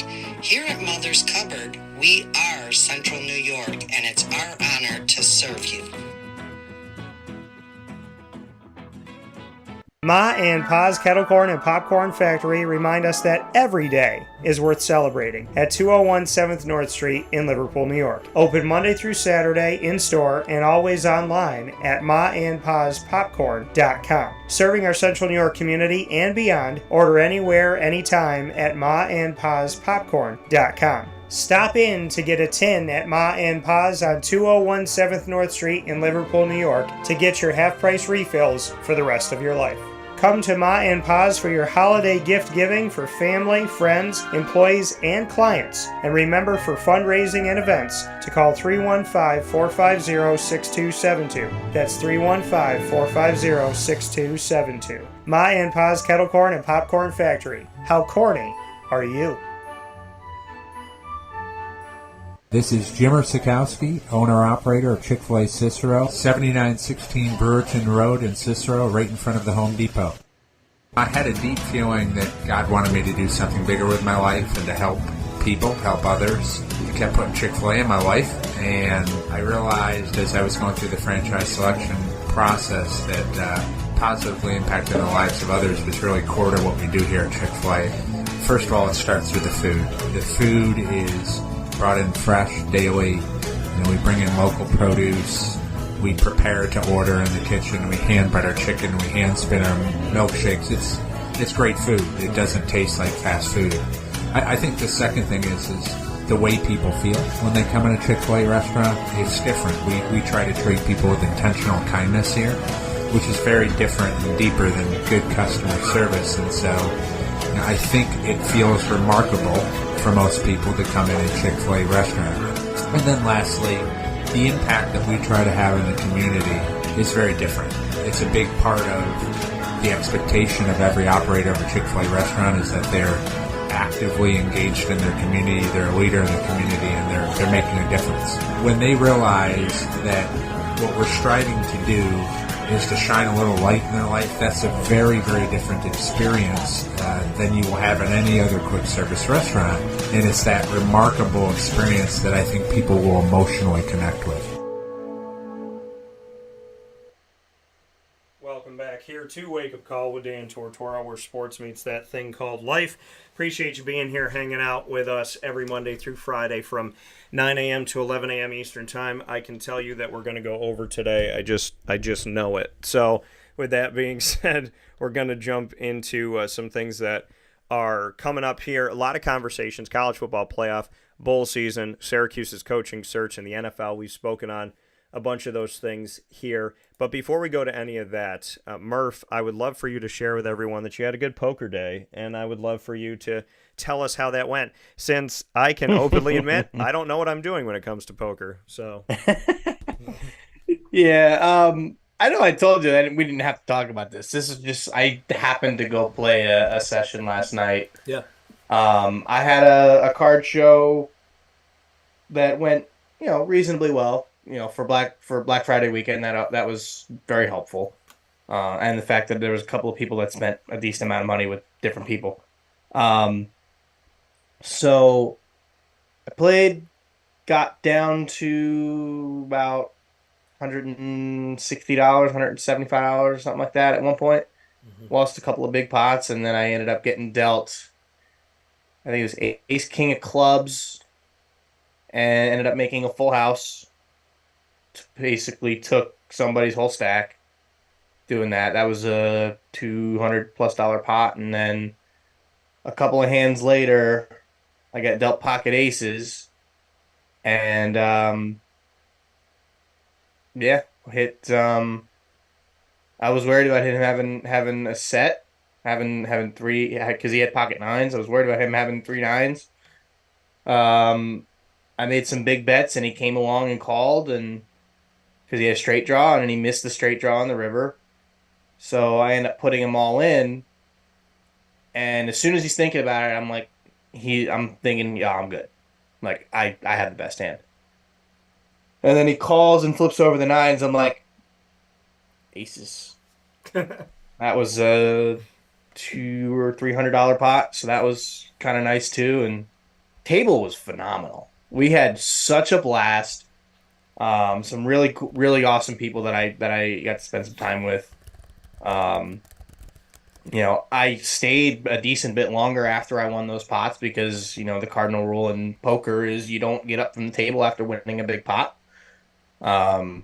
Because you got to give people a chance to win it back. Technically, you don't have to do that, but it's the unwritten rule. So I ended up staying for probably like another 45 minutes to an hour after that. And I always say that, when I win big hands like that, I'll kind of say, as I know I'm getting ready to leave. Now, in my own head, I won those two big pots. I'm like, yeah, I don't want to lose this, so I'm going to, stay for a little while, play pots that are, good hands or whatever, and, get out of there if it gets bad. Yeah. So I end up playing another 45 minutes. I always talk about how when I'm ready to leave, I'll say this is my last orbit, where I'll play all the way around until the blinds get back to me. Yeah.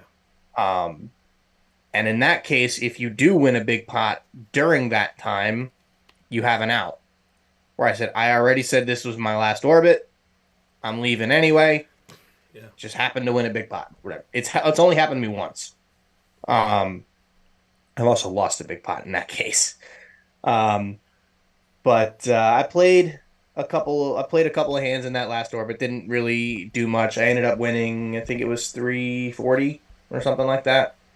So that money is going to be brought back up to Syracuse, and we'll have a little bit of fun with some cards up there.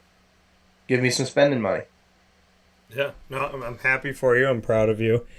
I I don't know much of anything about poker, and So you probably had no idea what I was saying. hey, listen, I mean, You know When I- what else? I'll show this because I forgot to mention it before. yeah, I might have. Did I say it last week? Did I say it on Friday about Phil Hellmuth?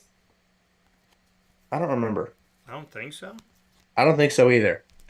So Phil Hellmuth is like one of the best poker players in the world. Anybody who knows anything about poker knows who Phil Hellmuth is. Yeah. So he was playing day one of the North American Poker Tour main event when I was out there when I was playing that $250 tournament. That I ended up coming in ninth in. Yeah. And he was nice enough to take a picture. Oh, nice. Yeah, you did not show that.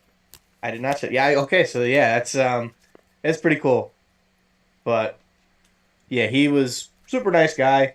Obviously, he's known for his freakouts, meltdowns. But when you're just chatting with him, real nice guy. So yeah, it was cool. That was just a cool one I wanted to throw in there. Yeah, no, and that's the thing. I mean, it's about the experience, right? You went to Vegas, and I mean, like, bring it back to Syracuse. There's a bunch of people on social media that played the Vegas odds for Dan Mullen, and Sorry, I mean, sucks for you. I mean, dude, on commercial break, I'm still getting messages. I'm getting people going, yeah, Dan, but why didn't you want Dan Mullen? Why is it about me? Because he wasn't the right fit. He's not coming. They're like, well, why? But here's the thing. This is what I'll tell you right now. Why You don't have wasn't to he the defend right yourself. fit, Dan? You shouldn't have to defend yourself. No, You were right. You were right. right. And that's all I want. I don't think you need to defend yourself anymore. That's why it's like I think you've made your point. But that's the funny thing to me is it's like this person does not want to coach your team.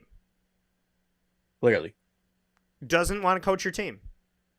He just doesn't want to coach your team. For whatever reason, he's not coming. So why does it even matter what I say? To be honest, I was surprised he even took the interview.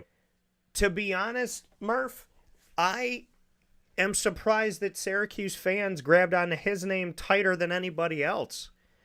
I mean, it's kind of ridiculous. It's kind of like, and this might actually happen, and if this happens, I'm just not going to like it. It's like I've waited over a decade for the Red Hulk in the Marvel Cinematic Universe, and there's a chance that the Red Hulk's face is going to be Harrison Ford. And if that happens, you might as well just, I'd make a meme. I mean, it's good. The meme is going to be the actual thing, but I can't. Mullen made no sense. He just didn't make any sense. And now Bob Chesney, who people were high on, now they're like, oh, Bob Chesney's a step down from Dan Mullen. He didn't want to be. It's like asking a girl out and her saying no, and then you follow her to her car. She said no. Dan Mullen said no. Don't follow him to his car. And don't come to my car and ask me why Dan Mullen doesn't want to date you. I don't know. I'm not Dan Mullen. I can't tell you. He doesn't want to be with you. See, what I thought would happen in 3 years, Murph, just happened faster. Yeah. That's all it was. Absolutely. Dan Mullen just left quicker. He left so fast he didn't come. So let's get into the college football playoff and the bowl season. I want to hit the bowl season. Well, no, we're going to wait on that. So I'm going to hit the college football playoff first. Now, y'all know I'm passionate about many things. College football playoff is one of the things I'm very passionate about. Why? Because I think the teams that actually deserve to be there should play there. I know that's a crazy thought, and it's a hot take to some people, but I believe that the teams that have worked to be there deserve to be there. Not because of last year, not because of 10 years ago, not because of how many boosters they have and how much money they have, or how much TV subscribers they might get in their area. Not because of the fact that they have a really cool name and people seem to like them, but because of this season. Because if we are making rankings on anything more than this season, we're doing it wrong. With that being said, Michigan and Ohio State. Oh, you guys! What a game! You guys finally. What a game! You guys finally played each other.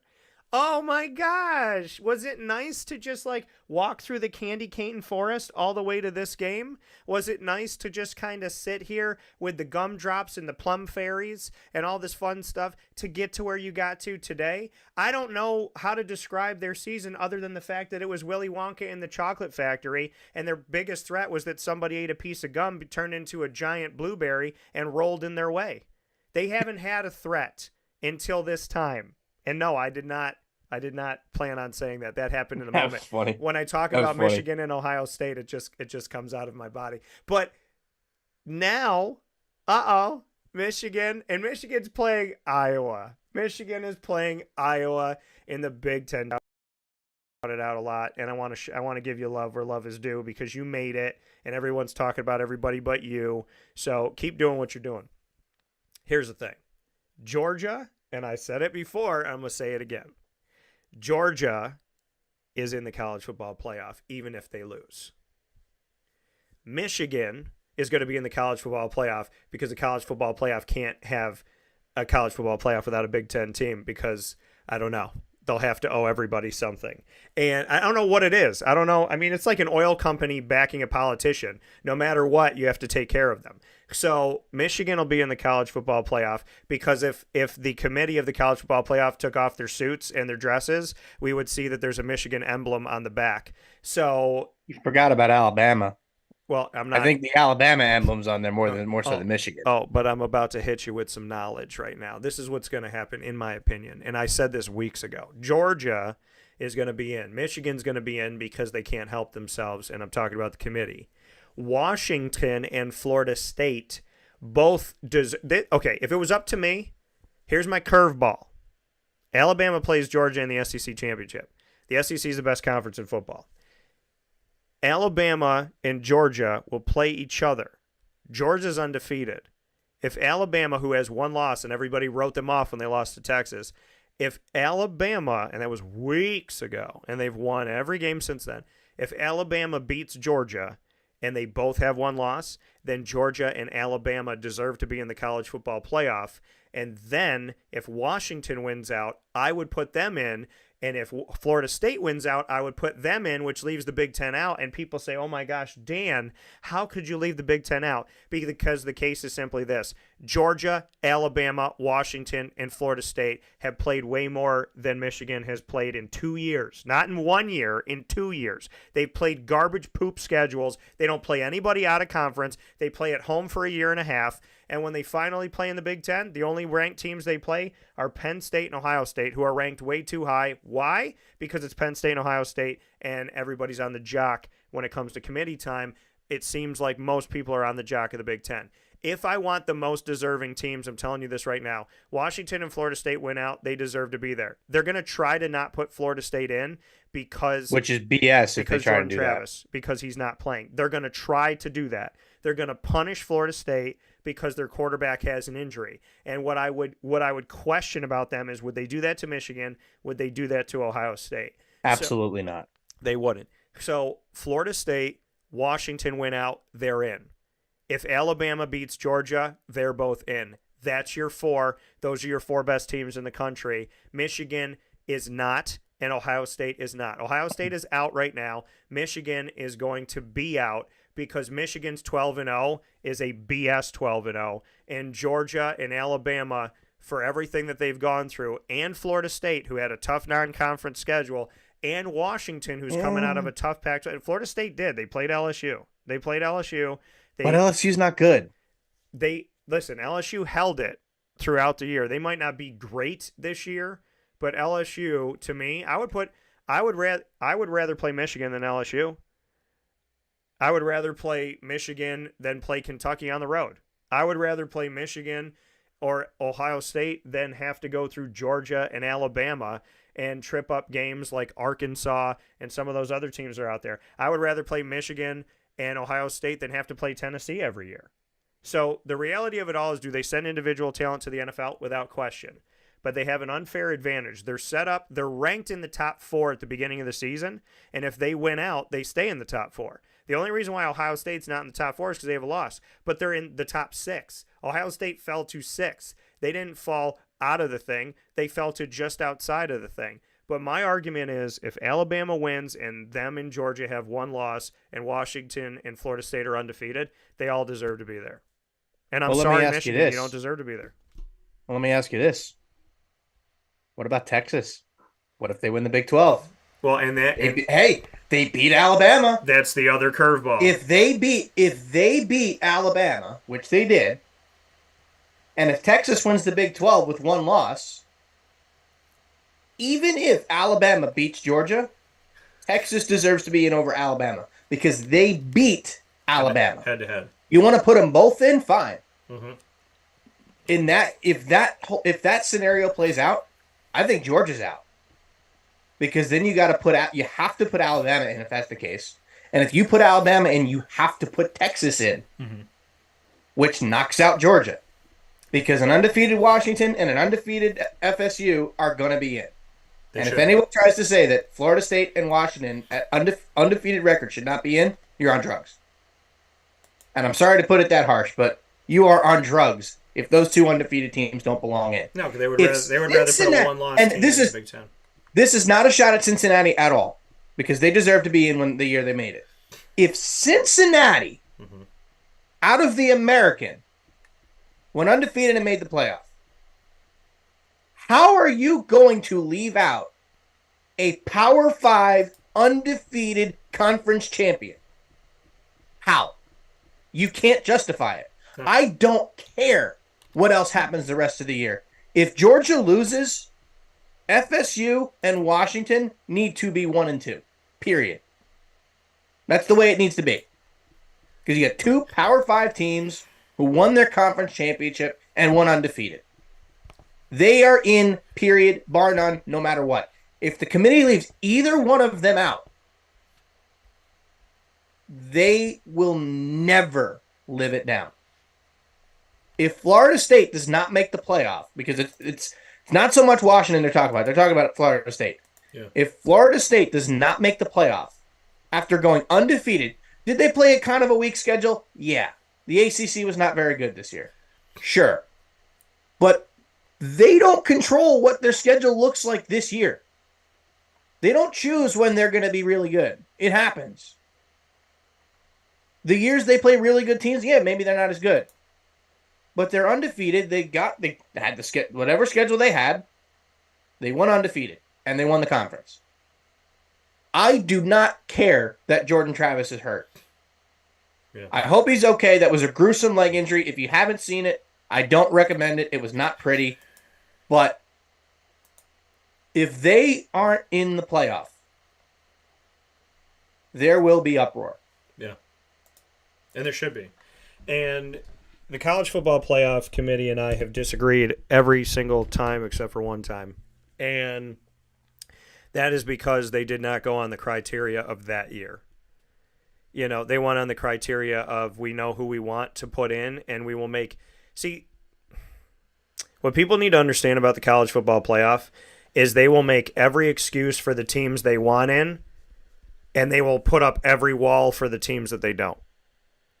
They will make every excuse for Michigan and Ohio State, but they will not make those same excuses for Georgia, Alabama, Texas, Washington, Florida State, Clemson. Alabama they would. And so on and so forth. This year, I don't think they would even make it for Alabama. Alabama, I think they would because it's Alabama. Alabama had been in the playoff every single year until last year. There seems to right no every single year. The only thing that kept them out of the playoff was 2 losses. Well, and the thing is, they won't. Well, and this is my thing. I think that they would make more of an excuse for the Big Ten than for Alabama. I think Alabama. I'm telling you, dude, I don't think so. Alabama's backed it up. See, the difference with Alabama and the Big Ten is the Big Ten doesn't back anything up. They don't back it up in basketball. They don't back it up in football. You want to put 9 Big Ten teams out of 14 in the NCAA tournament, and then you want to tell all of these other conferences that they can only have their conference champion. You don't let anybody else in, and then the Big Ten's out of the thing. Like, you burp and they're out. So, no, but none of them made it to the Final Four. None of them won the national championship. And it's Thank you, just, UConn. yeah, and it's just the reality of it all. So I won like $1,000 from UConn winning the national championship. So there you go. But I mean, and my dad and I got to see half of the Final Four when I went to my first NCAA tournament game with my dad. I've been to a bunch of games, never been with my dad. Brought him to Albany, and we saw UConn in Miami. And then when everything shook out, I looked at my dad and I was like, we saw 50% of the Final Four the first time we went to games together. So, and that's because God is great. Here's the thing, and you brought up a great point. If Texas beats, okay, so if Texas has one loss, right? So assuming they win the Big 12 championship, right? So they have one loss. If they win who is their loss? Is it Oklahoma? Texas's loss was to it was to Oklahoma 34-30.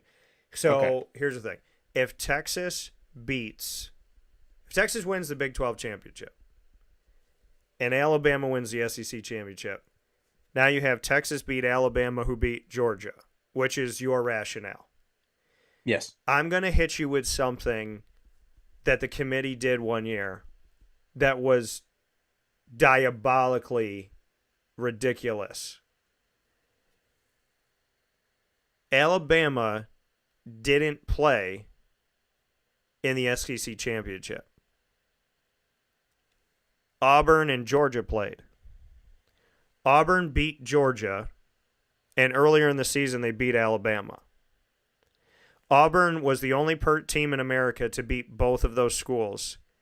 And while Alabama sat and watched the SEC championship, the committee picked Alabama, who had lost to Auburn, who didn't play in the SEC championship, over Auburn and put them Didn't Auburn have Georgia. 2 losses that year, though? Huh?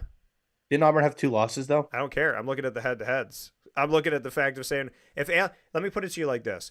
If you are sitting at home watching your conference championship game, you do not deserve to be in the college football playoff.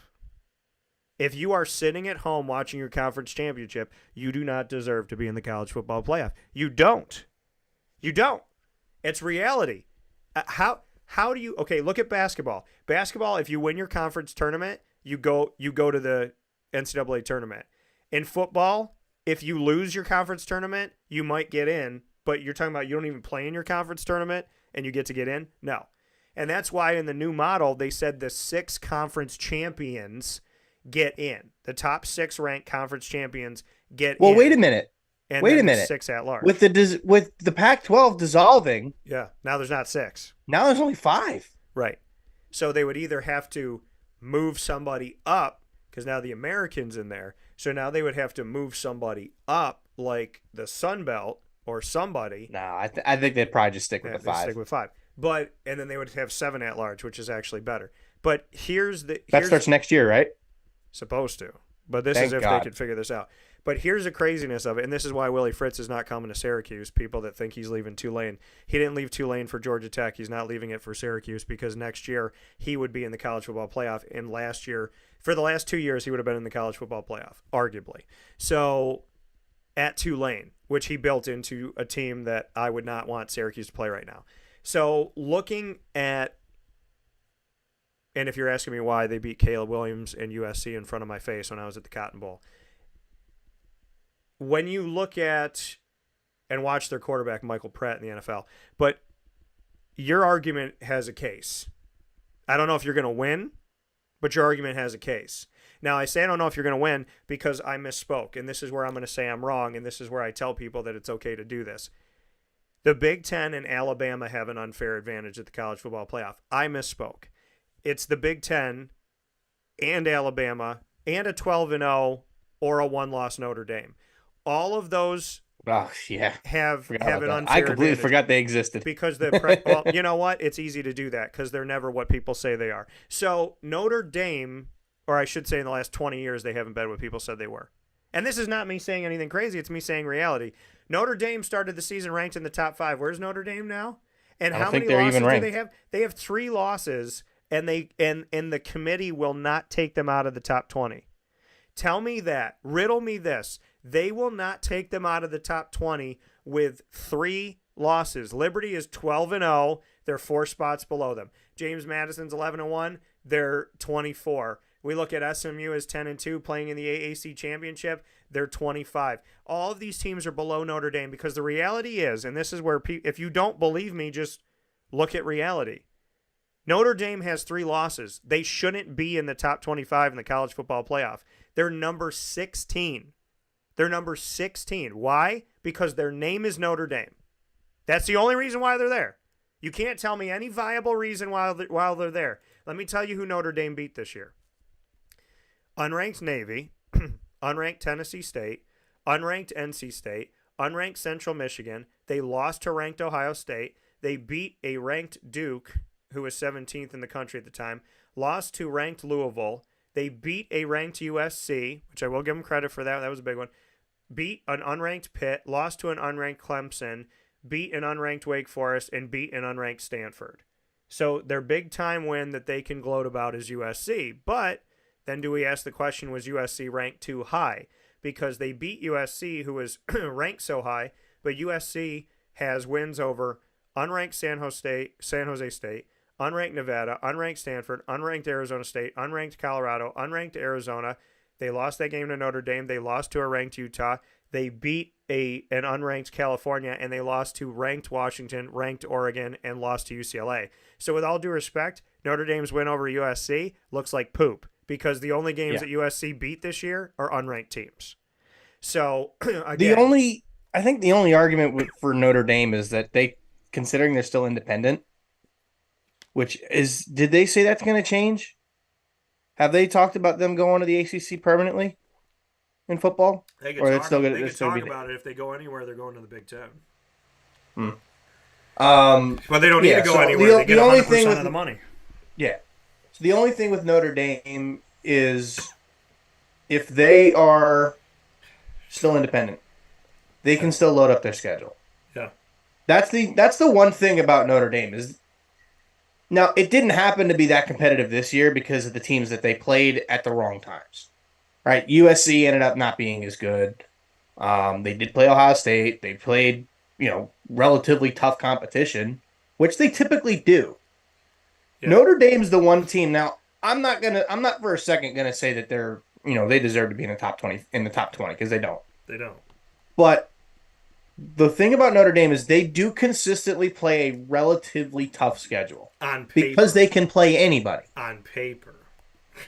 Yes. On paper. But keep in mind though, they make these schedules 10 years in advance. Right.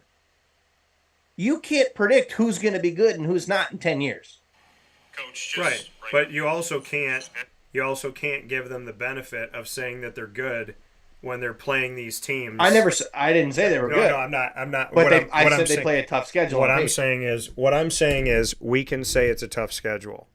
We can say it's a tough schedule. And somebody had this argument with me years ago. They said, look at all these schools, they're so historic. I said, it doesn't matter. How are they now? See, USC, the win over USC, when you actually break down USC's schedule like I just did, that win looks like nothing. That looks like a win over Northwestern. So they didn't do anything great by beating USC. But you say they make these years in advance, and that's right. So they make a tough schedule years in advance. But we shouldn't be ranking them based on years in advance. We should be ranking them on right now. No, you're right. Like, they make a tough schedule. I'm not going to say Notre Dame doesn't challenge themselves, but these teams aren't what they used to be at Notre Dame anymore. The Notre Dame is not what they used to be, and the teams they play are not what they used to be. Stanford is not what it used to be. USC is not what it used to be. Clemson. Navy's not what it used to be. Honestly, their biggest threat this year was Duke. When you actually look at what was done and you look at the fact that Mike Elko's now at Texas A&M again, Duke was an up-and-coming rising star. The fact that they lost their coach sucks. But here's my thing. And Duke should call Jimbo Fisher. If Syracuse isn't going to do it, somebody in the ACC should call Jimbo Fisher. I am baffled by the fact that Notre Dame in the Big Ten, they're set up to succeed. And Notre Dame, no matter what they've done this season, they just won't. We're at the end of the season and they're number 16. That should not be the case. That's the case because somebody's looking out for them. Michigan and Ohio State, it's because somebody's looking out for them. Between the two of them, they're 23-1, but they've barely been challenged. And they're almost never challenged outside of their conference. And you could say, well, they played Notre Dame. It doesn't matter. Notre Dame was ranked You want to know what the issue is? Notre Dame was ranked fifth in the country. The in the Big Ten East. The Big Ten East is Penn State, Ohio State, and Michigan. Yeah. Nobody else is relevant. That's who you play every year. The Big Ten West. Yeah, that fluctuates, but you play one or two teams to the Big Ten West every year. Yeah. You're not playing the entire side. It's like the SEC. Florida plays Georgia every year. Florida plays Tennessee every year. Florida plays Kentucky every year. Florida plays South Carolina every year. Yeah. The SEC East is tough. The SEC West is Alabama. Occasionally LSU, occasionally Auburn, but the SEC West is terrible. Yeah. All the bad teams are in the SEC West, just like all the bad teams are in the Big Ten West. So you can't really load up your schedule when the rest of your division and conference is terrible. So that makes things a little bit difficult. Now things are going to change next year with conference realignment. Yeah. I think that's going to make the schedules a lot tougher. Hopefully. Especially because I'm pretty sure they said they're getting rid of divisions in the Big. Did they say they're getting rid of divisions in the Big Ten or in the SEC? I don't remember, but I think they said they were going to talk more about like playing everybody instead of playing just your division. So in that case, that part of the reason why Michigan and Ohio State and Alabama and Penn State and Alabama haven't really played anybody. See, what my thing is, I don't want to hear that though. If they're that good, because you know what the funny thing is, they question Clemson. And they say, okay, Clemson, you play in the ACC. When the ACC was good, they still wanted them to play other people. The SEC, they still want you to play other people. They tell the American all the time that if you go undefeated in the American, who cares? But with all due respect, if you go undefeated in the Big Ten, who cares? You beat Rutgers, congrats. You beat Maryland, congrats. You beat Iowa, who was ranked in the bottom part of the top 25. Okay, congrats. You beat Northwestern, congrats. You beat Indiana, congrats. What is there to show? See, that's the thing. Michigan, Ohio State, and Penn State get ranked high every year. But when you look at the end of their season, there's no logical reason as to why they're ranked that high. They get ranked in the top 10, top 15 year in, year out of these last few years. But when you look at their schedule, it's unranked, unranked, unranked, unranked, unranked, unranked, unranked, unranked, unranked, unranked, unranked, ranked. And you say, okay, some of these teams are playing one ranked team a year. 2 ranked teams a year. And it's each other. Michigan's playing Ohio State, so they're not playing a ranked team until they play each other sometimes. Then they play Notre Dame, who is ranked too high. They play Penn State, who is ranked too high. They play each other, who are ranked too high. There's no rhyme or reason to why they're ranked where they're ranked. So it builds this narrative that they're good. You could also say the same thing about the American. You could also say the same thing about the Sun Belt. You could say the same thing about the MAC. You can't say the same thing about that because the Sun Belt and the American are not ranked. They're not. But here's ranked. the thing: you can because they are not ranked. They play all these teams that are not ranked. But it's the same thing. Well, what I would say if you're going to say is this is my argument. The same thing about those conferences. This is my thing, though. You can't say the same because the Sun Belt and the American play a bunch of unranked teams, but they're not ranked 2 and 3 in the country. And they don't get a preseason ranking in the top 10. And they don't get taken care of. Because of the conference that they play in. They don't get taken care of by. Okay, so you play in the Big Ten Conference and you play nobody, and you're 2 and 3. You're unranked. So if you don't play anybody, what I'm saying is if you're going to rank Michigan and Ohio State up there, then you need to rank. Then how do you make a top 25? You got to put Liberty up there. You got to put Tulane up there. You got to put Cincinnati of a few years ago up there. You got to put UCF number 1 in the country a few years ago. You have to put because they went Well, if 25 you don't want to put those teams in the big, if you don't want to put those Big Ten teams in the top 25, who are you going to put in the top 25? Well, and this in here lies the case. If you don't play anybody in the first 4 weeks, I don't believe that the rankings mean anything in the first 4 weeks of play. In the case of the Big Ten, the rankings don't mean anything nationally for them for 9 to 10 weeks because they Clearly don't. They don't, because LSU was number 4 to start the year, I'm pretty sure, and they're not even ranked anymore because they have like 4 losses. Right. So that's the thing is it's just a number. Right, and it's a crapshoot. But what I'm saying is year in and year out, we have seen Michigan and Ohio State being taken care of. They are taken care of because the Big Ten has clout. The American doesn't have clout, so they're not taken care of. The Sun Belt doesn't have clout, so they're not taken care of. The MAC doesn't have clout, so they're not taken care of. But when you look at the Sun Belt and you look at what they have and you look at what they put forward, you look at Conference USA with Liberty now, these schools win and they win and they win and they win. They were trying to find ways to keep UCF out of the college football playoff when they were undefeated. During 2020, during COVID, they were putting Michigan at 0-0, who hadn't played in 6 weeks. They leapfrogged teams. They went into the top 25 and jumped 4 spots in a week that they didn't play a game. You don't jump in bye weeks, okay, unless everybody lost. And you don't jump when you're 0-0. You don't get put in the rankings when you're 0-0 and the rest of the country's played 6 games. See, in the COVID year, they made it clear that if you don't believe there's a Big Ten and Notre Dame advantage, then you really just were closing your eyes because the Big Ten was like they were jerked all the way to the top. And that's just the reality of it. They went from 6 p.m. to midnight real quick, thanks to the committee. Power 5. But that's the thing. Power 5 was created by the media. So it all stems back to people creating things that don't exist, to rankings that are created based on things that don't exist. And then when these teams actually play their schedule, there is no reason why Michigan and Ohio State are as high as they are when other teams have been more battle tested based on their non-conference or in-conference schedule.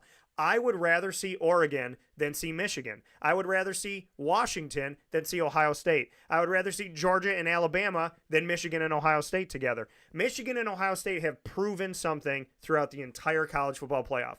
Besides the first season where Ohio State won, they don't mean a dang in the college football playoff. Ohio State put up a goose egg against Clemson one of the years. Michigan they disappeared against Georgia. The reality of the fact is, why did Jacksonville draft Trayvon Walker? It could have been because Aiden Hutchinson disappeared in that game. So when you look at reality states that prognosticating the SEC and looking at the SEC backs it up. Clemson has backed it up. The Big Ten doesn't back anything up. They just get an unfair advantage. They carry it all the way to the end of the season. This is what it is. If you're going to be ranked in the top 4 in the preseason and they don't lose a game, which why would they lose a game? They're playing a shit schedule. So when you play a shit schedule, pardon my language, but when you play a shit schedule, it is a shit schedule. When you play that schedule and you win out, you've already been protected. If I'm 2 or 3 in the country and I win every single game, why would you move me? Florida State had to earn the right to get there. Washington had to earn the right to get there. Oregon had to earn the right to get there. Texas had to earn the right to get there. Alabama this year had to earn the right to stay in the top 10. Missouri had to earn the right to get there. Ole Miss had to earn the right to get there. Oklahoma had to earn the right to get there. The only schools that don't have to earn anything are the schools in the Big Ten. And if you think I'm wrong, then I have facts of the last at least 4 years to just sit on paper and go, how did this happen? Why did that happen? Why did both of them make it last year? And what did they do? Did they win? No. So, I mean... They got blown out by Georgia. Call a spade a spade. TCU beat one of these mothers, okay? So it's like call a spade a spade. That's true.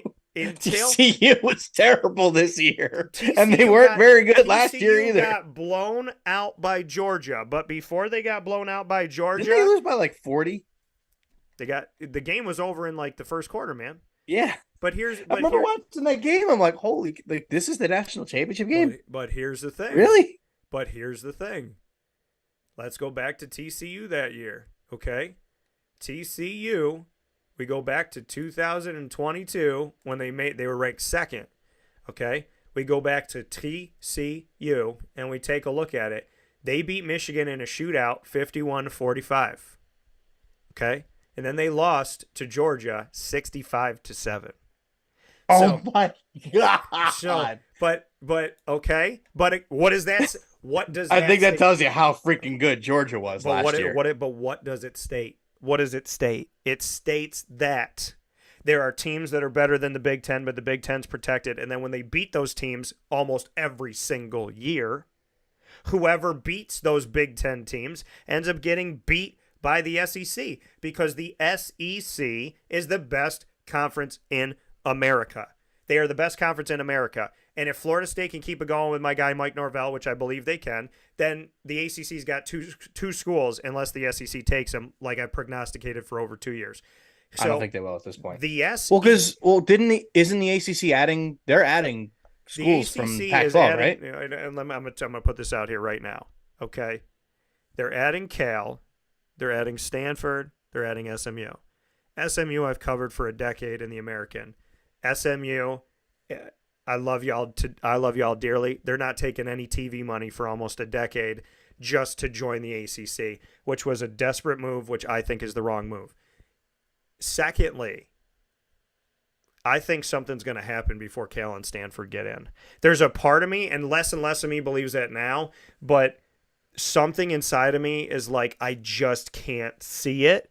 But if it happens, okay, I mean, then it happens. But Cal and Stanford, I feel like, okay, this is what I'm trying to say. If they get a better offer between now and next season, don't be surprised if Cal and Stanford don't go to the ACC. Crazier things have happened. But I still think they're going to. But the reality of it all is, if you're in the Big Ten and your name is Ohio State and Michigan, you're protected. When they were preseason top 4, I said, okay, they're probably not going to lose to this crappy schedule. So they're going to stay. They're going to stay in. And look what happened to Ohio State. They lost to Michigan, and they dropped to 6. They're right there. So if somebody gets 2 losses, Ohio State's not getting in. If they're not getting in. You know, period. But it's like they're did it last year. They found an excuse to put them both in last year, and what happened last year? They both lost. So, I mean, reality. The problem is this year there's too many good teams to put Ohio State in. Right, but you know what? The last year they benefited off the fact that people lost in the last 2 weeks. Tennessee blundered because Tennessee was the best team in the country at one point last year. So well, Hendon Hooker got hurt. They lost because Hendon Hooker got hurt. Right. But it's the same reason why you wouldn't blame Florida State if they lose, because Jordan Travis got hurt. Right. But if Michigan or Ohio State lost their quarterback, they'd be like, yeah, but they had a really good season, Dan. And I don't care. Here's the difference. You've got to call a spade a spade. Tennessee lost. Right, no, Tennessee lost. Florida State still has not lost. I know that they haven't. That would have happened to Michigan, Ohio State. They may still have not lost. Florida State deserves. If that's the case, right. Even if you don't lose, Florida State deserves to be in. Yeah, if you're undefeated as a Power 5 conference champion, you are in, period. Right, okay, but here's the thing. If you are an undefeated conference champion or it's close, I think right now, and I said this last year, and I'll say it about these specific teams this year, I want to watch a college football playoff that actually is going to be competitive and fun. So, if I'm doing it, which it was not last year. Exactly. So, I would like to see, if it was up to me right now, I want to see any version of Georgia, Washington, Florida State, Texas, Alabama. Any of that group is good for me. Now, people say I'm a Big Ten hater. I'm not a Big Ten hater. I am someone who does not like unfair advantages where people are set up to succeed and other people are set up to fail. I do not like things that are right in front of your face, absolutely wrong and disgusting and deplorable. And it makes it look like, why even play a season?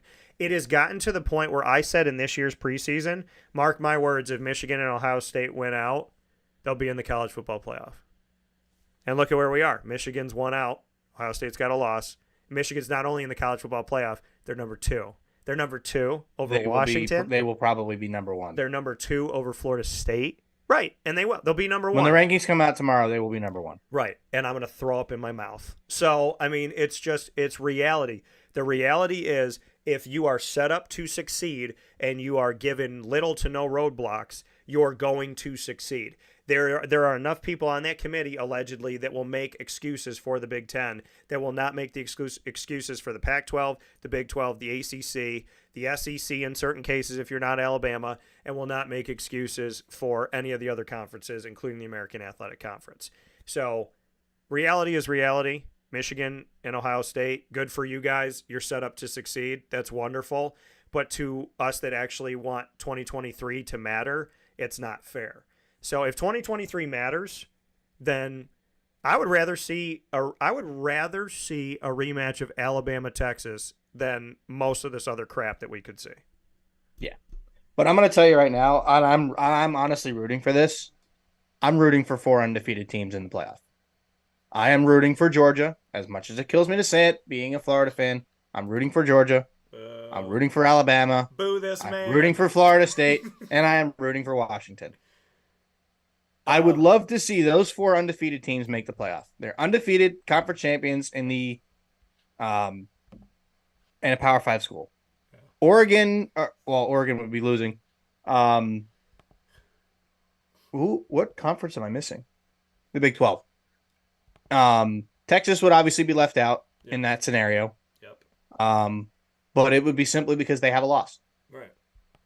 Had they beaten Oklahoma, then yeah, you're going to have to leave one undefeated team out. If that's the case, you want to leave Florida State out, fine.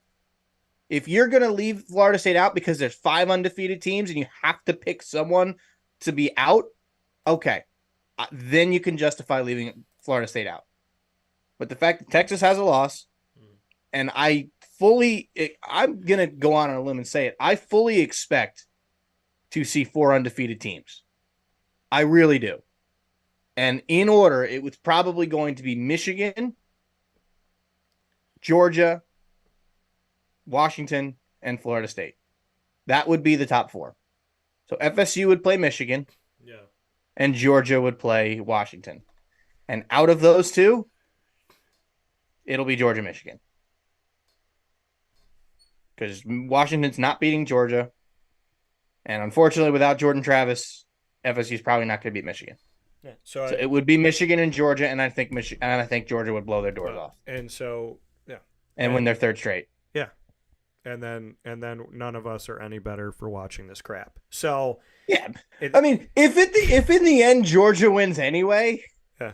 What are we supposed to do? No, if Georgia wins and the Alabamas, the Texases, the Washingtons, and if Jordan Travis was there with Florida State, if Georgia won that, then I'm like, okay. But if Georgia wins the Peekaboo Bowl games, then no. I mean, this is stupid. The Little Bo Peep lost her sheep bowl game. Like, I don't want to see. I just don't believe in how things have been set up. And if you want to see undefeateds that have won their conference, UCF should have been in it twice, and Cincinnati should have been in it twice. And by the way, we saw what happened when they let an undefeated American champion in there. They got blown out. That's because they played Alabama. Alabama would have beaten anybody. And that's what I thought was hilarious. When people said to me, look, Dan, this is why they don't belong. And I said, if that's the case, if losing to Alabama shows that you don't belong, then almost 100% of America doesn't belong in the college football playoff. Because if losing to Alabama means you don't belong, then 130 of 133 schools don't belong in Division I, arguably, is what we're saying. Alabama has backed it up. Michigan don't back it up. Ohio State don't back it up. They might individually back it up, but I'll tell you this right now. In Michigan and Ohio State, they're not twerking because they can't back it up. We're going to take a step aside for a fast break. We'll be back right after this on Wake Up Call with Dan Tortora, where sports meets life.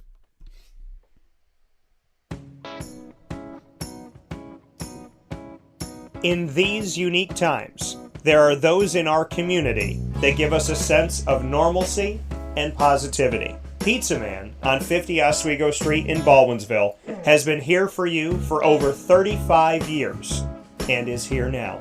Call 315-638-1234 or order online at pizzamanbville.com to bring those familiar tastes into your home. And remember to come see our monthly on-site broadcasts centered around the community and our Baldwinsville Bees. Pizza Man in Baldwinsville. Any way you slice it, they are always here for you.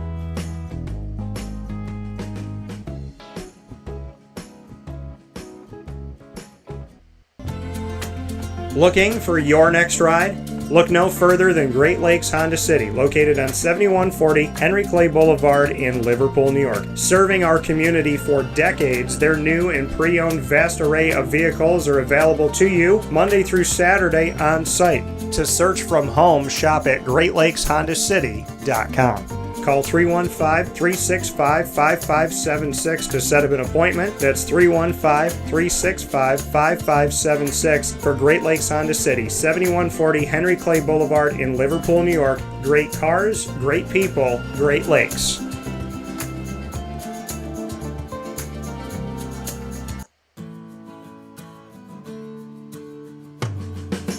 Our corporate purpose at Chick-fil-A is to glorify God by being faithful stewards of all that's entrusted to us and to positively influence all those who come in contact with Chick-fil-A. And what became increasingly clear from our success in Cicero is that people love Chick-fil-A. And also I think we recognized that, we had a great opportunity to grow the brand and grow our platform. I felt incredibly grateful when I was selected to be a Chick-fil-A operator. I think what it's meant for me, what I've come to realize on a very deep level is that this is a calling for me. It's not a career, it's not a job. The Lord called me to be a Chick-fil-A operator and to use these restaurants to glorify Him and to positively influence other people. I'm blessed. I'm very blessed. Head to Chick-fil-A Clay on 3974 State Route 31 in Liverpool, New York. Welcome back here to Wake Up Call with Dan Tortora. We are staying with you past 11 o'clock because we have a lot of thoughts today, a lot of things that we've been discussing. Murph and I got a few more topics to get into. I am cutting that and I am making that a clip, is that they are not twerking in Michigan and Ohio State because they can't back it up. So that's going to be a clip. Look out on social media. It's coming. And this is the thing when, I talk to fans of Notre Dame and I talk to fans of like Michigan, whatever. And I say to them, like, you guys know you have an unfair advantage. And, they'll smile and be like, yeah, I know. I talked to a Notre Dame fan, said flat out, he goes, I know. He's like, I know we do. I know we do. And I was like, yeah, well, as long as you can admit it, I have nothing against Notre Dame and Big Ten. All I'm asking you to do is twerk a little. Just back it up. That's it. So let's get into the bowl games. And there's 40 bowl games. Woo. Plus 2 bowl games that are in the college football playoff. So there are 42 opportunities, which means there are 84 schools. There are 133 college football teams in Division I FBS last time that I checked, which was yesterday. And with that means that over 60% of the teams in college football Division I, the highest form of football in America, that means that over 60% make the postseason. It is 63.2%. That means that in any other sport, collegiately or professionally, this is the sport that has the most make it. Typically, when you make a postseason, it is supposed to be a tough thing to do, and there's supposed to be a tiny number comparative to the larger number of teams and schools. In college football, because there are 42 bowl games, they have to take 6 and 6, and in some cases they have to take 5 and 7. This year they are 2 teams short, which means that they have to go under 6 and 6 in 2 scenarios. Or they could take they have to go in 2. They could take Jackson State, so I guess that one would count somewhere. So then they got to find one more team, which some people are prognosticating would be Minnesota, but that's a prognostication. So the reality of it all is, this is how it breaks down, folks. We have 42 bowl games, 2 of them in the college football playoff. The other 40 do not lead to a national championship. Of those college football playoff games, or of those bowl games, I should say, there are all of these fun names. There are names in college football of bowl games such as the Tony the Tiger Sun Bowl, the Wasabi Fenway Bowl. There are some ridiculous names, and I got to pull them up here again because I had them up here. But the bowl games for 2023, and some of them have changed, folks. Pop-Tarts has a bowl game now. I want to let you all know that. Pop-Tarts has a bowl game. So there are bowls that, I mean, the avocados from Mexico, Cure Bowl. So that one is in support of curing cancer, but it's now avocados from Mexico. There's the famous Toastery Bowl, and I love this one. Scooter's Coffee Frisco Bowl. There's that one. And the Potato Bowl. The famous Idaho Potato Bowl. The Iowa Potato Bowl. That's probably my favorite name of a bowl game. There's the 68 Ventures Bowl. And like when you go and you buy something and they say, would you like to give a couple more cents to round up to $1 for this cause? Why can't we round? I would go to the 68 Ventures Bowl and say, could you spare us 2 more cents so we could be the 70 Ventures? I don't know how they got to 68. So there's that side of it. There's the Easy Post Hawaii Bowl. And then there's the Duke's Mayo Bowl, which is gross. Not the bowl. I respect the bowl. But if you win the bowl game, instead of putting Gatorade on you, they dump mayonnaise on you, which I would throw up. I would genuinely throw up on the field. It would be an awful thing for people to see. So I have tasked Murph with coming up with bowl names, that if he created funny bowl names, what would be the names of his funny bowls? I want you to read off all of your names, and then I'm going to hit you with mine. So for mine, I didn't necessarily go as funny names. I went with more story behind them. I went with funny. Okay. So I ended up coming up with 5. So I got 5 pretty good ones. Okay. The first one, and I think what would be fun to do this, would be 2 winless teams. Okay. Out of Power 5 conferences to play in the toilet bowl. I've come up with a toilet bowl for the NFL, so I like it. Okay. Yep. One of these is actually the name of a bowl that we've probably all heard of. That was fictional, but I think it'd be fun to make it a reality and make it the same. The Bourbon Bowl. Okay. So you remember when Bobby Boucher showed up at halftime and the Mud Dogs won the Bourbon Bowl, do you? Bobby Boucher. Okay, I like the Bourbon Bowl. I think we got a good sponsor for this next one. Okay. Give me the Chipotle Burrito Bowl. I like it.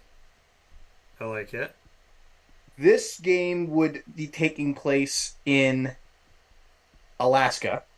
Okay. Or somewhere in the Arctic. Okay. The Arctic Bowl. Okay. Where it basically is freezing, and they have to play a bowl game there. So in Syracuse, continue.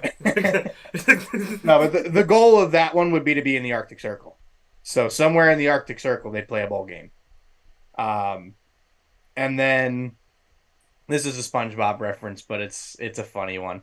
The Bubble Bowl. I like that. So those are my 5. I know they're not as fun, but I like it. I'm not very creative with stuff like that, so that's why I kind of came up with a little bit of a story. The Bubble Bowl. For them, rather than just funny names. A Bubble Bowl. All right, here are mine. I had inappropriate ones. I kept one of my inappropriate ones. Here we go. So, here are my names if I was creating funny bowl games. Are you ready, Murph? I'm ready. Here we go. There's the Bowl because there was a player called Bowl. So there would be the Bowl. There would be the Rice Bowl. There would be the Family Dental What That Mouth Do Bowl. There would be the Hoffman Hot Dog Footlong Bowl. My 2 worst teams would play in the Walmart's Always Low Records Bowl. Ooh. This is a play on 2 different things together. The Victoria's Secret Santa Bowl. The Botox Frozen Bowl. And my favorite one, Who Let the Dogs Out Bowl, presented by Invisible Fence. Oh, those were good. Those are definitely funnier than mine, but I think that the stories behind mine made sense, but I think yours were pretty funny. So yeah, and I was doing this yesterday at midnight. So I was just sitting. I was having a conversation, and I was sitting on my phone going yeah, you know what? I'm gonna make these. I gotta I gotta definitely put some stuff out here. So I did that, very much so. So those of our funny bowl games. Mo, I gotta ask you this, Mr. Murph. I was gonna say Murphy and bowl, so I said Mo. So Murph, is there? I mean, I don't want to load the question. Are there too many bowl games? Yes. And you know why? Because they don't mean the same as what they used to. Right. You know, back in the days of the BCS, the bowl games were for, that's what you strive for. You strive to either going to win a national championship or you strive to be in the bowl games. So, in the old days, you just had the BCS national championship game. That was not a bowl game. Now you have the Rose Bowl, and I believe it's the Peach Bowl. No, Chick-fil-A Peach Bowl. I think it's the Peach Bowl and the Rose Bowl are the playoff games this year. Yeah, there's rotate. Okay, so there's rotate. So it rotates. I just don't remember what the other, because I know the Rose Bowl's one. I don't remember what the other one is for this year. But anyway, there's rotators. They alternate. They this rotate one is the New Year's Six Bowl. Bowls. Yeah. They rotate the New Year's Six Bowls as playoff games. Yeah. My issue with that is that making a New Year's Six Bowl doesn't mean the same as what it used to. No. Because technically now there's only 4. Yeah. Because 2 of them are playoff games. So if you make the playoffs, you're making a New Year's Six. But what I think is good next year, and I don't know for sure if they're doing this or not. You could correct me if I'm wrong or if they are. I don't know I don't know for sure. But your 6 playoff games are your 6 New Year's Six games. Yeah, there's going to be the Sugar Bowl, give me the Cotton Bowl, give me the Rose Bowl, give me the Peach Bowl, the Peach Bowl, give me the Orange Bowl, and what am I forgetting? You are forgetting. Did you say the Sugar Bowl? I said the Sugar Bowl, Peach Bowl, Rose Bowl, Fiesta Bowl. That was what I was forgetting. That's what I forgot. So those should be your 6 playoff games. To be honest. Well, what you have now in the new college football playoff format is you have bowl game. You now, instead of rotating in and out and going from New Year's Six to a semifinal bowl, you're now going to go from semifinal to quarterfinal and back. So like the Cotton Bowl will be a quarterfinal game one year, but then there'll be the semifinal.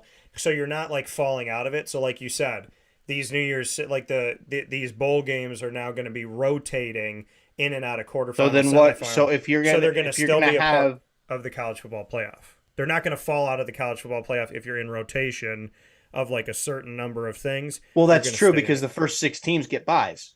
So you're going to stay in it. So you have 3 in the first round. You have 3 more in the quarterfinal, and then maybe you just go semifinal, final. Because if it's going to be 3-3-2-2, 3-3-2-1, why not make you just alternate between the first round and the quarterfinal? Because one's not playing 12. Yeah. One gets a bye. I'm pretty sure, right? I think it's the top 6 are getting byes. So I'm looking at this right now. So this is what it looks like. So the four quarterfinal and 2 playoff semis will be played in bowl games on a rotating basis. 2024 quarters will be Fiesta, Peach, Rose, and Sugar. 2024 semis will be Cotton and Orange. So everything we said that we were talking about, the rotating New Year's Sixes. Then in 2025 it'll be Cotton, Orange, Rose, Sugar, then Fiesta, Peach. And I'm looking But how does it work with the teams, though? So it works with the teams that there's going to be 1, 2, 3, 4. So the top 4 teams will have byes. Okay. And then because you're going to play 4 bowl games and 2 are going to sit out from the beginning. So you're going to look at it like this. So if there's 12, then you're playing 4 bowl games, which is 8 teams. So the top 4 sit out, and then they'll advance to whoever wins these 4 games. So of these 8 teams, 4 are going to win, and then there's 4 that are left, and then you move forward from there. So is that a double? So it's 3. So it's going to be 3 rounds. Yeah, it is 3 rounds. So there's the quarters is 1, 2, 3, 4. So that's going to have 4. So why wouldn't you just do? Because if you're going six, if you're going six conference champions, why wouldn't you just have all six of those teams have buys? You 3, 3, 2, and 1. Yeah, I'm looking at. I want to make sure I break this down correctly. I'm looking at how the bracket breaks. Actually, down. no, that's not. That wouldn't make sense because you'd only have 3 winners. Yeah, so I'm looking at the bracket. Let me see here. Let's figure this out. No, actually, it could make sense because the 3 winners play 1, 2, and 3. Yeah. No, that's an odd number. That'd be 19th. That doesn't make sense. Yeah. Okay, so 4 does make sense. So that under the new format, the 6 highest ranked conference champions will receive automatic bids. The field will then be filled with 6 highest ranked. We talked about that before. So the schedule is okay. So where does this look like? Why is this not breaking down the teams? So this is just telling me the games. It's not telling me the buys. Because a lot of them just kind of break down and say, here's the format. Oh, here we go. So the 4 highest rank receive a first round bye, which is what I said. So, okay. Yeah. All right. Okay. This makes sense. I was one off, and that's what I was thinking. So the first round, this is how the college football playoff is going to work. Now, this is contingent on them keeping it this way because they were going to take the top 6. So if they keep, and now we're not going to have the Pac-12. So, because this is how it looks. Well, no, the 4 power 4, as it would now become, will get their buys. Well, this is still under the format that 6 get a bye. So, because this hasn't changed yet.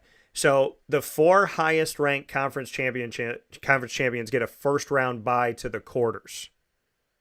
In the first round, number 5 plays 12, number 6 plays 11, number 7 plays 10, number 8 plays 9. The first round games are not played on neutral sites. The lower seed has home field advantage. So this is where the lower seed has home field advantage? Yeah, the lower seed meaning like the lower number. Oh, so the higher seed. Yeah. The higher ranked team. They just worded it differently on this thing. Okay, that was just very poorly worded. So this is what it looks like. There's in the college football playoff format of 12. This is what it looks like. There's 6 conference champions that are ranked the highest in the rankings at the end of the year. The 6th highest conference champions by rank. So you got to win your conference championship and then be ranked in the highest of all the conferences. The 6 highest get in automatically. Then there's 6 at large. Of the 12 that make it, the 4 highest ranked conference champions get buys to the quarterfinals. Everybody else plays, and then whoever wins those games goes into those 4 bowl games against the top 4, and then we have the 2, and then we have the 1. So that's how it breaks down.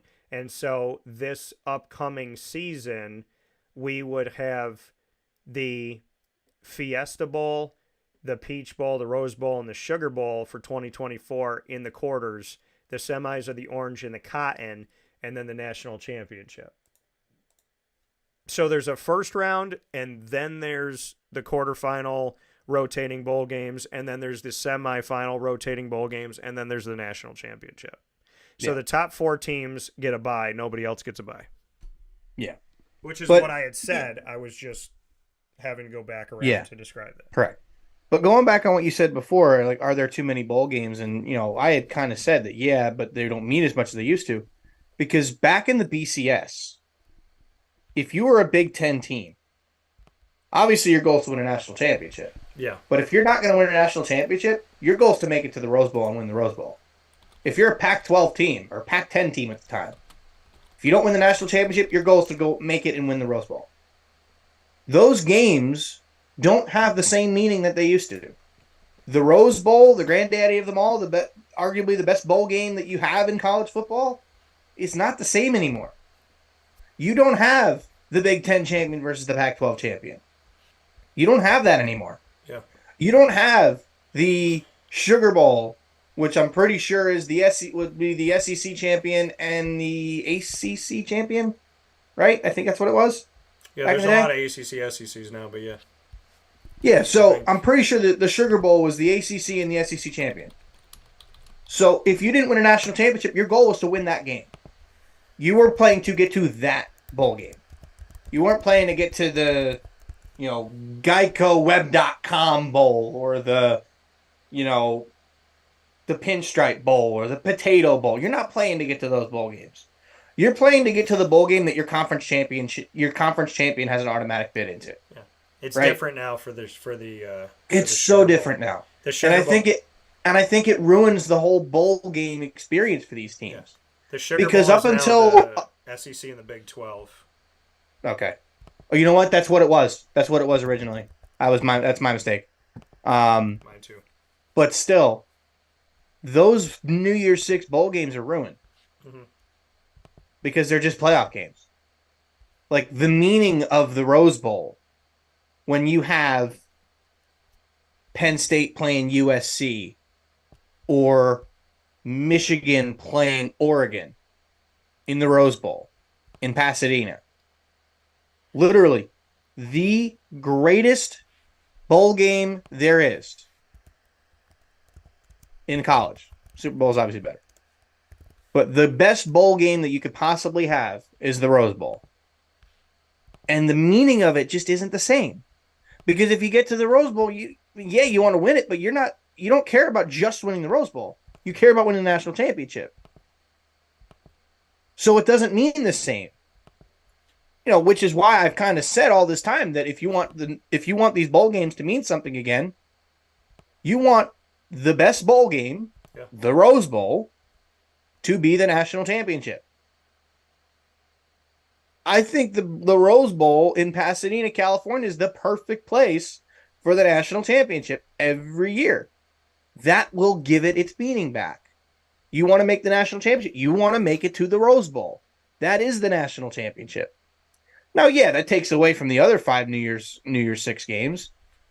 But at the same time, it's the same thing with those games. The Sugar Bowl had meaning for SEC teams. The Sugar Bowl had meaning for Big 12 teams. Florida played Texas in the Sugar Bowl. I'm pretty sure. Well, no, they played in the national championship 2006. But you get like Georgia, Oklahoma in that game. They don't mean the same as what they used to, and it's sad because those bowl games were so fun. New Year's Day, when it was just the top 2 teams playing in the BCS national championship, I almost wish you either go back to that or you go to 12. Yeah. And I think this would ruin the New Year's Six Bowls even more completely, but I'd be happy with one or the other. And I'm happy that, they're at least going to 12. But those bowl games, those New Year's Six bowl games are officially ruined forever. Yeah, I mean, the thing is, these bowls want to stay alive because the college football playoff could have just been like, hey, we're going to pick our sites. We're going to call it our name. We're going to take bowl names off everything. We're going to push all the bowls out. We're going to do our own thing. These bowls fought to get in, and they're in. The thing is, that would have made it even worse. Right, but now they're in. Because then you have the 4th best team from the SEC and the 3rd best team from the Big 12 in the Sugar Bowl.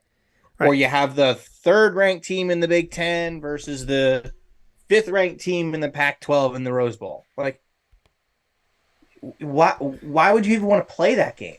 Right, but here's the thing. But again, it comes when you look at the bowls, the reality of it all is there too many? Yes. Why? Because all you have to do is be 6-6. You have to be 500. There was a year where they took a 4-8 team. There's 5-7 will go this year. And so you don't even have to have a winning record to make the postseason, which sounds insane, and it can happen in the NFL because of the divisional stuff. It's gonna happen this year, And there was a few years ago in the NFC East, believe it or not, there was a chance that there was going to be a 4-7 win team that was going to win the division and get a home game. And so, I mean, you just literally, at one point, I was like, is anybody going to win more than 4 games in the NFC East? And this was years ago. And now the NFC East has got the Cowboys and the Eagles running. So there are too many bowl games, but the benefit of it is, I mean, it's a great experience for the kids. It's great for the fans. It's an extra game. It's an extra month. Arguably, it's a bunch of weeks of practice. Sometimes it's an extra month of practice. So you get to be around your team more. You get to get your young guys ready more. As a coach, you get to do more. You know, there's so many benefits that come from it that people don't see in the background. They just see the front of it and say, okay, if you win a bowl game and it's not in the college football playoff, what does it mean? Well, you're not a national champion, but Boise State could tell you that they weren't allowed to play in the national championship because they weren't chosen in the BCS, but then they were told, oh yeah, you could consider yourself a champion. And then the NCAA didn't allow UCF to play in the national championship, and then they told UCF, oh, you're a champion too. And it's like, that's ridiculous to me. So I like that the playoff is expanding to hopefully include Sunbelt American teams and let us actually see these games and let things play out and let people have to win these really tough games and just see what happens. But I think people need to be prepared for the fact that if the SEC continues to be the SEC that I think that they can be, those at-large, you know, there are years in the past couple of years where I would have put the whole SEC in the college football playoff because they were the best out there. So we'll see what happens. I mean, realistically, 2020 could have easily been Florida, Alabama, and Texas A&M in that Final Four. Yeah, I had easily. One of the year I did have Texas A&M in is the year that it was the year before Cincinnati made it. I had Texas A&M in. Yeah, it was 2020. So that was the year Florida had 3 losses, lost to Alabama by 6 in the SEC championship game, and would have been the first 2-loss team to go to the playoff had I'm not even going to say it. Yeah. So it's crazy. It's where we're at. I like the expanded playoff. Hopefully it'll create more fairness in sports. We're going to take a step aside, folks. I have a story going up. You're going to want to read it, and I'm going to report on it on the show when we come back. And Murph is going to show you his sports cards. That's all coming up right after this on Wake Up Call with Dan Tortora, where sports meets life.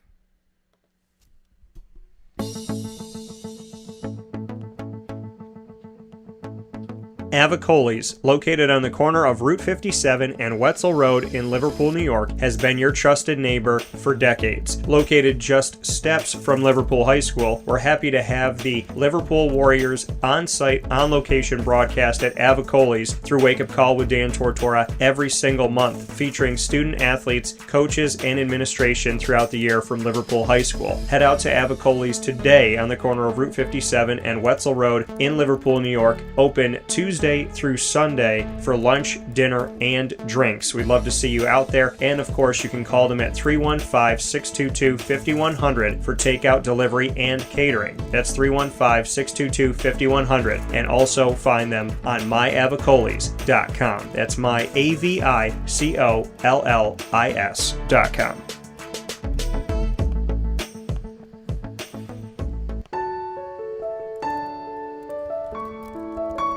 Having peace of mind when you're out of town that your furry-loving friend is safe and sound means taking them to Canine Campground, because we all know that when it comes to the love of our pets, it goes well beyond the call of duty to make sure they're safe and sound. Right, Lily? So take a ride to 242 Johnson Street in East Syracuse, New York, and see Canine Campground and where your dog will be staying in the classic cabin, the executive cabin, the grand cabin, or of course the luxury cabin, because if you know Lily, you know she loves luxury. Now you don't have to wait to the last minute to find a family member or a friend that'll take your dog for a few days. Call Canine Campground at 315-299-4013. That's 315-299-4013. Their drop-off and pickup times are Monday through Sunday. Check K9campground.com for more information. That's the letter K, the number 9, and campground spelled with a K.com. K9campground.com. When you're going out of town, bring your dog to Canine Campground.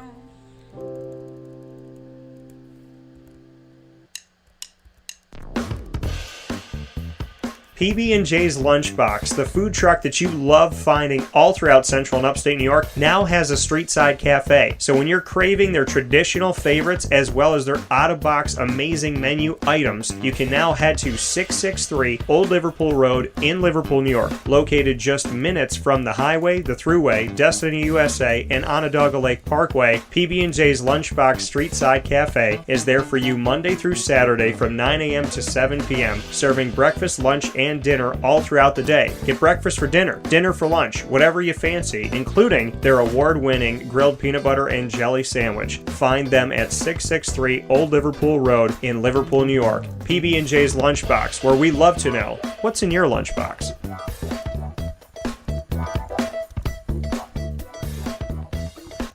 If I had to describe it, I would like to say welcoming and kind of homey. Like, I feel home when I'm here. Here's a special message from North Star Nutrition in North Syracuse and Nutrition Wave in Cicero on their very unique shakes and teas. I always ask them, are you looking for a shake or a tea? Like, are you hungry or do you need a little bit of a pick-me-up? And then from there, I normally gear it towards whichever they prefer. So I say we offer full meal replacement shakes. They're 24 grams of protein, 21 vitamins and minerals. So the vitamins and minerals in that shake make it a full meal. And you'll stay full for about 4 or 5 hours. And if they want a tea, then I'll tell them that there's either 115 to 200 milligrams of caffeine. I would compare it to maybe 2 cups of coffee, and I explain all the benefits that are in the tea. Like, they have B vitamins to sustain your energy all day long. They have a tea for mental clarity and focus. They have a thermogenic tea to help boost your metabolism, burn calories. Aloe is great for nutrient absorption and digestion, and I say there's other flavors in it for the pretty colors and flavors.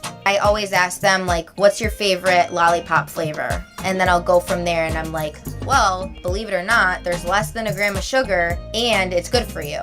The shakes, I say it's like your favorite candy bar or your favorite ice cream, because you've had them. It genuinely does not taste like a regular protein shake. This was the first yes that I've ever given, because I've always been like too shy or too scared to like talk to people or anything, and this just kind of really opened me up. I've stayed here so long because I just love seeing everybody's faces, having them like sit down at the bar and just telling us little tidbits about their life. You really have no idea what's going on in other people's life, and I feel like this job specifically really puts it into perspective and just kind of helps you enjoy other people's presence. As like a young adult and as a person, I have learned so much working here. Like, to me, it's way more than just shakes and teas. For healthy drinks that taste amazing in a welcoming atmosphere, head to North Star Nutrition on 628 South Main Street in North Syracuse and Nutrition Wave on 6197 State Route 31 in Cicero. Open 7 days a week at each location.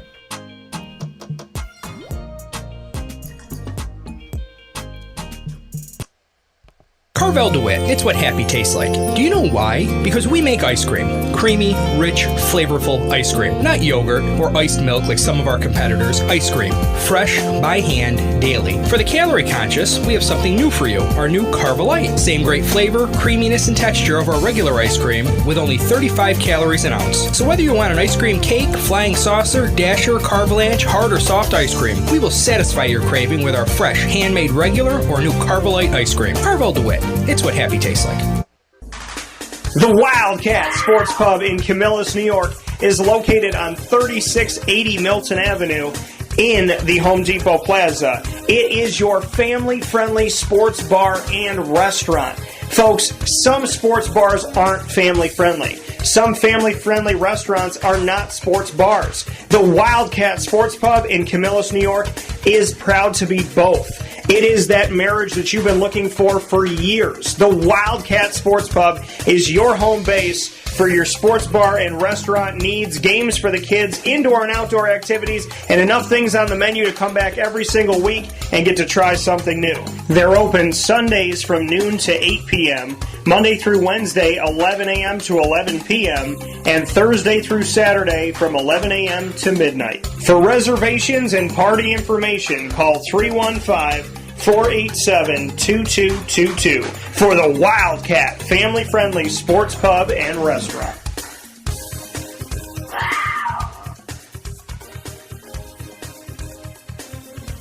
GG Cards and Breaks. Like, comment, subscribe. GG Cards and Breaks is the place you need to go to for all your sports card needs. If you've never collected cards before, GG Cards and Breaks is your new home. If you have collected, it's a fantastic place to continue the hobby. It's the same hobby, new memories, with a fantastic connection to wonderful people that care about it so very much. They collect cards themselves, and it's like going to a place with a bunch of people that just have a genuine appreciation for each other, for the community, and for cards. I shouldn't say it's like going to the place. It is going to the place for cards.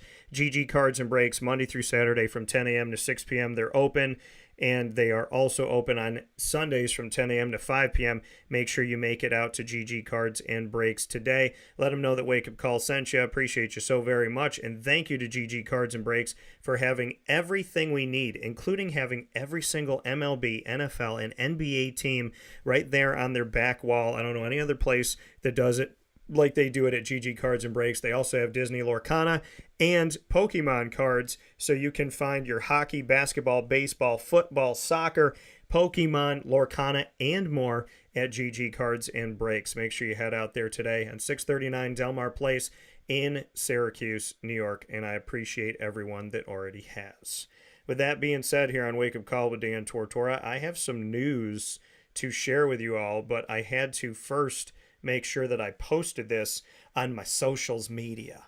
So that is out there now, folks, and so now you can see it for yourself. I wrote a story about Bob Chesney yesterday and the potential of him, being one of those viable candidates for Syracuse, and if they didn't go Steve Adazio's route, that I like the Bob Chesney route. And I had written the article yesterday very purposefully in the timing that I wrote the article. And now I can say to you that from my sources close to the situation, Bob Chesney was on campus at Syracuse all weekend. So he was on campus physically all weekend from my sources close to the situation. And so that he was on campus all weekend following the recent holiday and visiting Syracuse.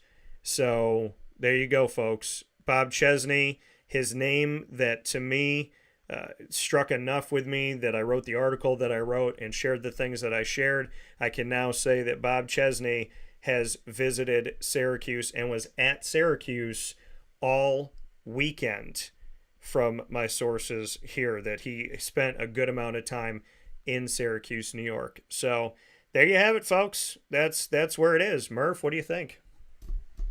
Makes a lot of sense. I mean, you hit the nail on the head before when you would mention his name, and that's one that made a lot of sense. I guess I was going in the right direction too with the D1AA or Division II or Division III head coach that maybe didn't have the same types of, what's the word I'm looking for? I just completely blanked. The same materials and resources that you didn't have at your. That's why I was thinking more like Division II, because Division I you can still offer full scholarships to everybody. You're still gonna have kind of similar resources in D1AA, but maybe not quite as good as what you would have at Syracuse. But makes a lot of sense, and the fact that he was on campus all weekend. Obviously I have absolutely no knowledge of the situation. Obviously you do. You're the one who reports on the team, but I would guess based on what's happened, that he's there all weekend. I would guess he's probably the front runner for the job and very well could end up being the one who gets the job. So we shall see. But like I said, there's a reason why I was writing what I was writing. And that's because the Dan Mullen world for me was not going. And there was a time, I never thought he was the right fit, but there was a time where I thought it could happen. And then, I was having conversations yesterday with a bunch of different people going, I don't see it happening now. And I was getting more and more warm on Bob Chesney. And now, I can confirm from my sources that he was on campus all weekend following the recent holiday. So just for you all to know that, this is pretty big here. Syracuse University Director of Athletics John Wildhack had stated that he wanted someone who had Northeast ties and head coaching experience. So having Chesney on campus, who has been a head coach at 3 spots and spent his entire career in the Northeast, makes sense. With Dan Mullen officially out of the running, Chesney's name continues to grow, especially with his time spent on the Orange campus most recently, and my background on Bob Chesney, as well as the article about him visiting Syracuse, can all be found on wakeupcalldt.com. You can also find the link on all of my social media, so make sure you check it out here today. Murph, it's time to show off some of our sports cards. I saved some things for this week. You got some cool stuff. You're probably going to beat me out this week because I don't have graded stuff. And that was my thing. I was like, you know what? Going to this mega show. It's not all graded. I know. Well, but this is my thing. I was like, going to the mega show, I like graded stuff. I like seeing stuff in slabs. But I didn't want to go to the mega show spending all of this money and then like say, okay, let's hope I make it back. I'm going to the show having collected over such a long period of time that I want to make money. Because I thought about that. I'm like, I could send this card in. I could send that in. I could do this. I could do that. And I know you've done that and you have a ton of graded stuff. And I think it looks fantastic. And I think it's going to make our table combined look amazing because you've done such a tremendous job with this. My thing was, I want to be able to sell some stuff and make some money. And you obviously, you know what you have in, so you know what you need going out. You got a bunch of awesome things.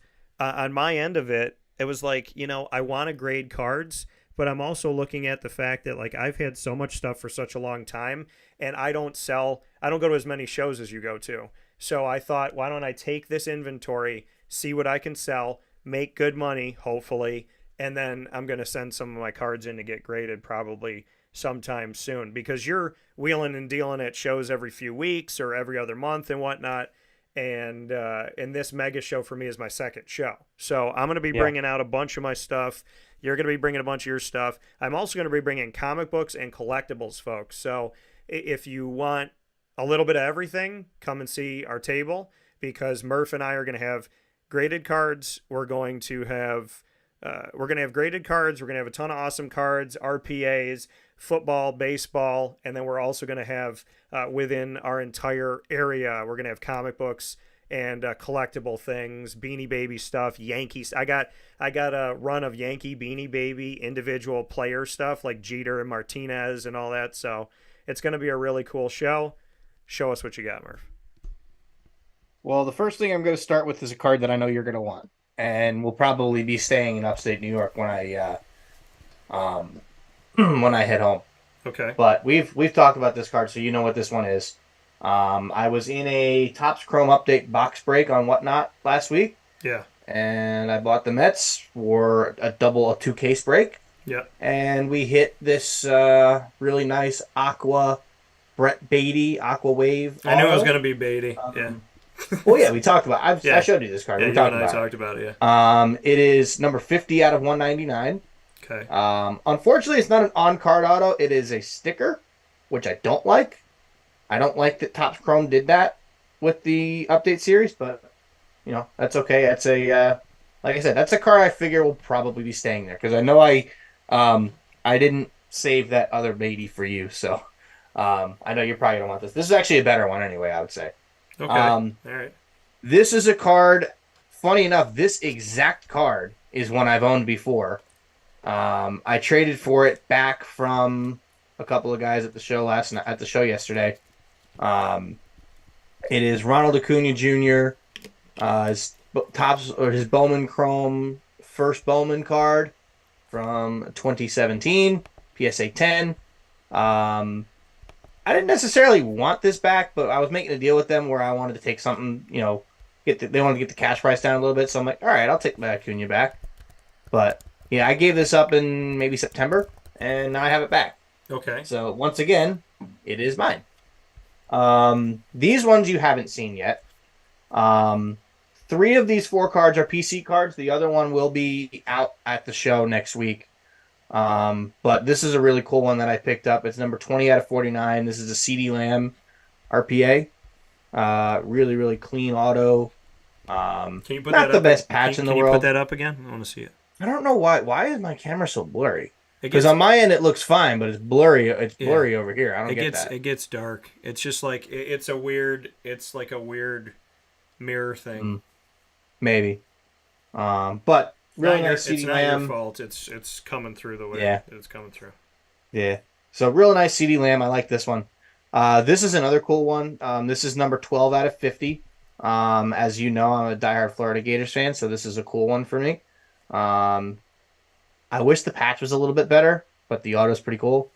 It's Kyle Pitts on the Panini Black RPA. Yeah. It is 2-color, but barely. You can see it Yeah. You can see down a little edge on there, this yeah. side right here. But the auto's in silver, which I think is pretty cool. Yeah, that's nice. The guys, I got this from the same guys, and then as well as the next card too, as the Acuna and the CD Lamb for that matter. We made a bunch of trades yesterday. But this was a card I had my eye on from them for a little while, and they still had it. So I said, you know what, if we're going to make a deal, because we knew as soon as we got there we were going to make some sort of deal today.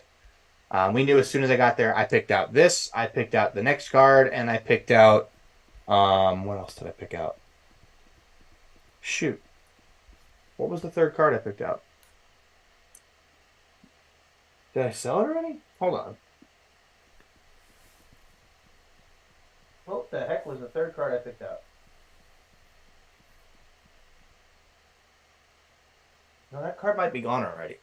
I don't remember what it was. Actually, no. The third card was the CD because we were talking about a bigger card in the deal. So the Kyle Pitts number to 50, really cool card. That's going in the PC. I'll probably grade it just to grade it. It's not going to grade very well because I have the bottom left corner is dinged pretty good. So this would I would think this would probably grade like a 7, but I might grade it just to slab it. I don't know. I just like stuff being in slabs. That's just me. So I might pay $15 to get it thrown in a slab, but we'll see. Next one, like I said, this is another PC card. This is numbered 77 of 99. I've actually been focusing a lot more on my PC lately, on my personal collection lately. Yeah. So I've been picking up a lot of Jet stuff. Not as much Met stuff, but mostly Jet stuff. This is a really cool Breece Hall Rookie of the Year Contenders auto. That is PSA 10. Really, really nice card. Nice looking card. Breece Hall. I love Breece Hall, so that's going to add to my Breece Hall collection. I have 2 RPAs, and now I have this one. And this last one I got at a show a couple months ago. I'm still debating if I want to take it out of the slab because it did not grade well. But I'm also trying to figure out why it did not grade well. Because there's nothing that I noticed that I missed that would tell me that this card did not deserve a better grade than it got. But this is a Sauce Gardner. This is numbered to 149. It's a red rookie ticket auto. Yeah, you and I talked Gardner. about I think that one, yeah. What's that? I said you and I talked about the fact that you thought that was going to get a better rating. Or grade. Yeah, this like I said, I don't see anything on this card that would warrant that low a grade. The only thing that would lead me to believe would be a surface issue, but the corners are sharp. I don't notice any real surface issues, so I mean, part of me wants to crack this and resubmit it, but at the same time, it's in terms of what I can get for the card, it's not worth it. So like, if I were to sell it, I'd probably just crack it. I'd just crack it and sell it raw, if that was the case. Because it's like a $90 card. I think I paid like $60 for this. But it's a cool card. I thought it would look good in a PSA slab, and it does. So that's what I like about it. It's a red rookie ticket with a red PSA label on it. Otherwise, I would have sent it to SGC. So that's why I stuck with that. I just wanted the red because I thought it looked better. But I'm pretty sure I've shown this on the show before, but if I haven't, I do want to bring it up. I was looking in my case yesterday, and I'm like, damn, this is really cool that I have this card. And this was a card I wanted forever when I was a kid, but I think I've shown this on the show before. But I just wanted to bring it up again. This is the 2011 Topps Update Mike Trout, PSA 9. Absolutely sick card. This card once was almost $1,000 in a 9. Yeah. A 10 was like a $2,500 card. Now a 10 is under $1,000, which is crazy to think about. how much his value's come down. But I was glad to get my hands on this. If I never sell it, I'm okay with that. Because I love Mike Trout. He's one of my favorite players. It's not a New York Met. So, like I said, I was pretty sure I showed that on the show before. But I just wanted to show it off again. And then, just to close it out, these are two cards that I have a strange feeling are going to stay in upstate New York as well. And you've seen them both before. The Trevor Lawrence RPA, the Clemson RPA, and then the rookie ticket Travis Etienne auto. I would not be shocked if you end up keeping these. Yeah, I've been searching for a Beatty for a while now. I had a friend who gave one away. An auto? No, talk about you. Oh yeah. Yeah, but I made sure not to bring this with me yesterday, so I'm not planning on going to anything this week. So, even if I do, I'm not bringing it with me. So when I come up there, I'll have it with me. But the Lawrence and the ATN I'll have. But I tell you what, I'm going to be buying football when I'm up there. I got cleaned out of my football. I still have some, but I got absolutely cleaned out of my football this week.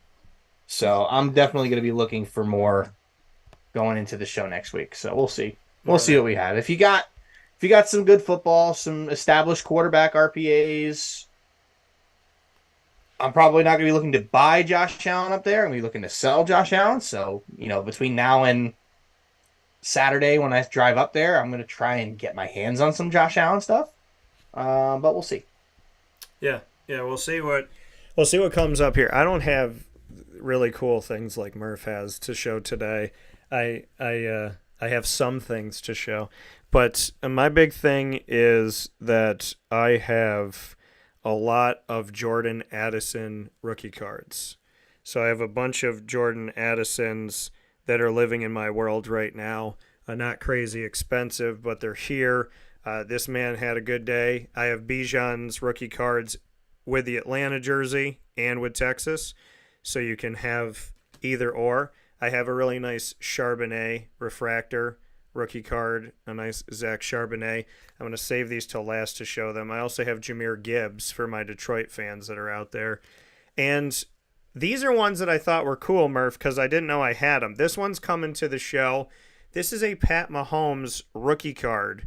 It's got him in his collegiate Texas Tech uniform, but this is an NFL draft Pat Mahomes rookie card that I have in my collection. I have two Pat Mahomes rookies.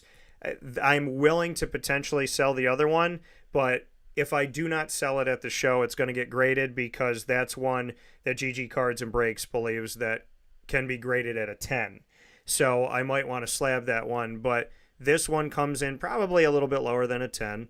It's not going to get a 10. Yeah, it looks like the corners are a little dinged. It might be like a 7 or an 8, but that's probably one I'd keep raw, to be perfectly honest. So that's Patty Mahomes. Then I have this refractor Rising Stars. The Rookies and Stars, and we have a Rookies and Stars patch of Peyton Manning from back in the day. This one, I'm amazed those aren't worth more than they actually are. Yeah, and this one's actually numbered, as you could see it here. It's numbered to 75 in the world. It's number 71.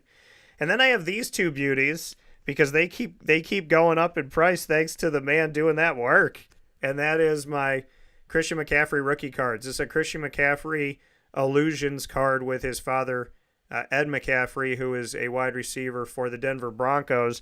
This one is numbered. It's a really weird number. Instead of putting 31, because this card was made years back, it says 031. So it's number 31 out of 149, and it's Christian McCaffrey and Ed McCaffrey. Well, they still do that, though.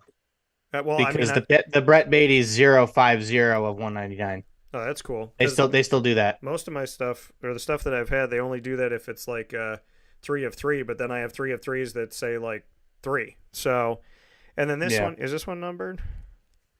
This one is not numbered, but this is a rookie patch of Christian McCaffrey. I've had people look at this, including at our most recent trade night that we did at the Wildcat Sports Pub with GG Cards and Breaks. So I got rookies then, I got rookies now, I got rookies galore. So come out and see us at the show and have some fun with us at that that show out there at that New York State Fair. It's gonna be a fun show. It's even bigger than the one we did in September. So it's the mega. This one's it's the mega show. It's the huge mega show. It's so mega, but over 250 tables. Yeah, so they're gonna have there. I'm looking forward to it. Yeah, so I'm excited. Shout out to Barstool who reposted my thing about Bob Chesney. Appreciate that. So we shall see. Look at that. I still got people trolling me about stuff from weeks ago. You guys are funny. When I'm right, you try to go back to something. When I'm wrong, you stick on it. You guys are beautiful. So I appreciate y'all, and I hope that your mom feeds you your porridge in your little troll hole today. But I really do appreciate everything that everyone has done when it comes to Syracuse is trying to scout and try and figure this thing out. It's really difficult. And so to all the relationships and the wonderful people that I have out there, and for people that get mad that say, and Murph can attest to this as well, for people that get mad out there when I write my sources and you try to, come back with something snarky or something negative, or you're like, my sources say it's a blue sky. The reason why I can't tell you my sources is because if I told you their names, they wouldn't be my sources anymore. So common sense would tell you that we say our sources to protect the people involved. And if you wanted to know the names, then I would lose that source, which means you would lose any future information from me and from that place. So I can't tell you the source because that's my job. My job is to protect those people. And so, yeah, Bob Chesney's been on campus, and Dan Mullen was on campus too. Dan Mullen said, no, you guys are still salty about it. That's totally okay. I wish you all the best in your life, no matter what you wish me. And I hope you have a wonderful, wonderful day. Murph and I have talked about so many things today, and it's been a grand old time. Please make sure that you go and support Who Let the Dogs Out Bowl, proudly presented by Invisible Fence. And Murph, as always, I look forward to our next conversation, but that'll be here in the studio, more than likely. Yes, it will. Yes, it will. We got to make sure you don't miss your flight, though, so we got to make sure we don't go too far over. Very true. So, because you got to fly down to Jacksonville on Monday. I do. I got a Monday nighter to work on. So thanks for everything, as always, Murph. I send you all my love, and I look forward to seeing you soon. Sounds good, sir. I will see you on Saturday. That's right. Come out to the show, folks. We'll talk to you soon. So that coming once again from Murph here on Wake Up Call with Dan Tortora, where sports meets that thing called life. Our show has gone over today, and I wrote an article while we were talking. So tried to get everything out here for you guys. Definitely appreciate everything that we had to talk about today. A lot of big conversations, a lot of big things happening, a lot of fun, and I want to thank everybody for being a part of it. And again, if you're negative, I'm not gonna respond to it. Is really what you're gonna get from me. So if you're a negative person, I wish you all the best in your life. I'm sorry for whatever broke you, and I hope that you get fixed for sure. And we all have tough things that we go through, but I could have woke up this morning and said I told you so. I could have woke up this morning and retweeted every single person that told me it was going to be Dan Mullen and I was an idiot, but I didn't do that because I, unlike you, only want to see Syracuse succeed. I'm not looking to prove people wrong. I'm looking to see the best for Syracuse. So with that being said, I hope you all have a great day. I hope you stay safe. We're supposed to get some snow, so please stay warm. And I do want to let you know that Wake Up Call is available to you on youtube.com and facebook.com, both /wakeupcalldt, and on wakeupcalldt.podbean.com. Live Monday through Friday from 9 a.m. to 11 a.m. Eastern Time. Once the show goes live, we jump into the archives. You could find so many shows on Podbean alone. There's over 1,600 episodes. Amazon Music, Audible, iHeartRadio, iTunes, and Apple Podcasts, Player FM, Podbean, Podchaser.com, Podvine, Spotify, TuneIn, YouTube. Search Wake Up Call with Dan Tortora, or one word, Wake Up Call DT. You can also ask Alexa and your Google Home devices to play the latest episode of Wake Up Call with Dan Tortora, and they will do that for you as well. Make sure you visit our incredible partners in Central and Upstate New York, Carvel DeWitt, as well as Mon Pa's Kettle Corn and Popcorn Factory, the Wildcat Sports Pub, GG Cards and Breaks, Chick-fil-A Cicero, which is now reopened, and Chick-fil-A Clay, and of course PB&J's Lunchbox, Canine Camp Dog Daycare, Avicoli's Canine Campground Dog Boarding, Pizza Man, Great Lakes Honda City, Mother's Cupboard, and our newest partners, North Star Nutrition and Nutrition Wave. You can go and see North Star Nutrition and Nutrition Wave. North Star Nutrition is on 628 South Main Street in North Syracuse, New York, and the Nutrition Wave is on 6197 State Route 31 in Cicero, New York. At both of those locations, you can ask for My Drink. If you walk in and you say, I want the mic drop, or I want the DT mic drop, either one of those works. You go and get the mic drop. It is My Power Tea. It is a healthy tea that tastes amazing but has better stuff for you. It has caffeine, but the caffeine brings you aloe. It brings you vitamins. If you put more caffeine in it, there's the opportunity to bring in some more focus. And if you bring in the most amount of caffeine, you can have a metabolism booster that helps you if you're working out. And also, if you're looking to lose weight as well. So make sure you go out and get my tea today, on site, on location, at North Star Nutrition and at Nutrition Wave.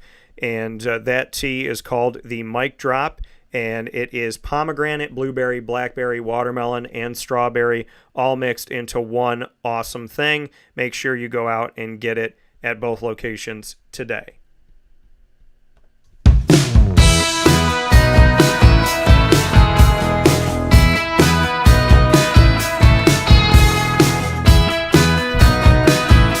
Wake Up Call with Dan Tortora is the proud exclusive multimedia marketing partner of your Lemoyne College Dolphins. The Dolphins come to you every single week during Dolphin Time, and Dolphin Time is Dolphin Time is on Wednesdays at 9 a.m. Eastern Time, Wednesdays at 9 a.m. Eastern Time.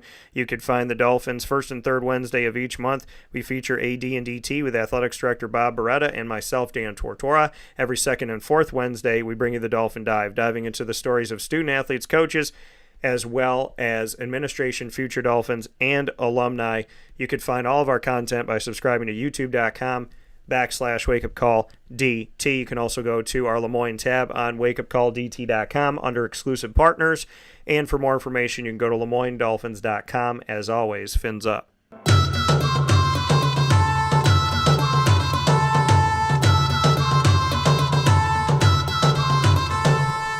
The Bryan and Stratton College Bobcats of Syracuse come to you exclusively on Wake Up Call with Dan Tortora as our exclusive multimedia marketing partner as well. The Bobcats coming to you with a Bobcat Buzz every single month. You get the Bobcats here on Wake Up Call with Dan Tortora, where sports truly meets that thing called life with student athletes, coaches, and administration throughout time. You can find the Bobcats on Wake Up Call with Dan Tortora. We have men's and women's soccer, men's and women's basketball, baseball, and esports with the Bobcats in their very unique and wonderful college experience at Bryan and Stratton of Syracuse, which offers opportunities to student athletes that may have some of that eligibility left, as well as to students of all and any age to come and learn and grow and find the career that fits you. Bryan and Stratton College of Syracuse is located on James Street, and they're also located on our YouTube channel, youtube.com/wakeupcalldt, and on wakeupcalldt.com under the exclusive partners tab. For more information, go to syracuse.bscbobcats.com, and as always,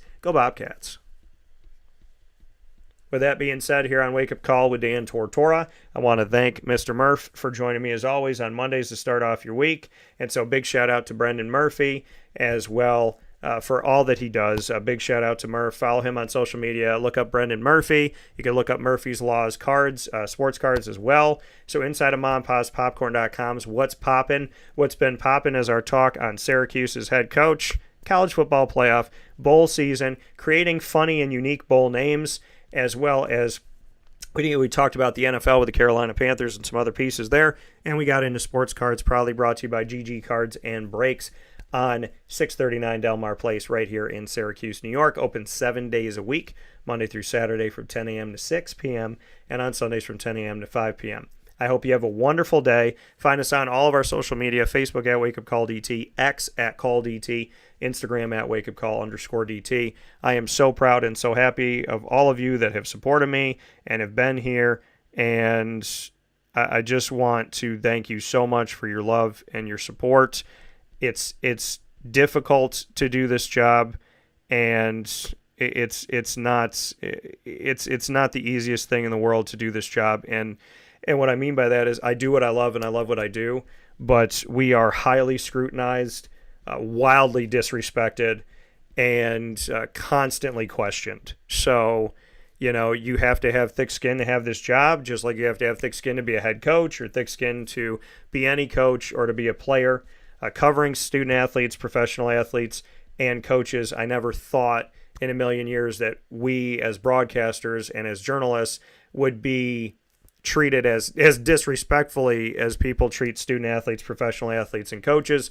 But that happens. And like I said, I could come here today and call out every single person that has been very hateful and negative, but I choose not to do that. And I hope that you would make that choice as well.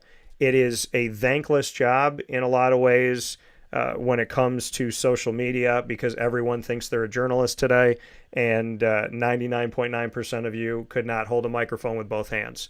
So I definitely appreciate the opportunity that God has given me. I appreciate the opportunity of being able to do so many different things and reach so many wonderful people, have over 4,500 guests on the show, and to have built relationships with wonderful, wonderful institutions, and to dig deep roots in my hometown of Syracuse, New York. So thank you for your love. Thank you for your support.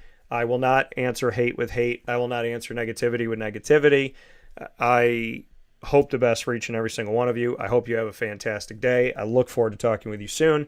And with that being said, God bless. No stress. Do your best. And remember, God is the only voice that you need to listen to. Take care.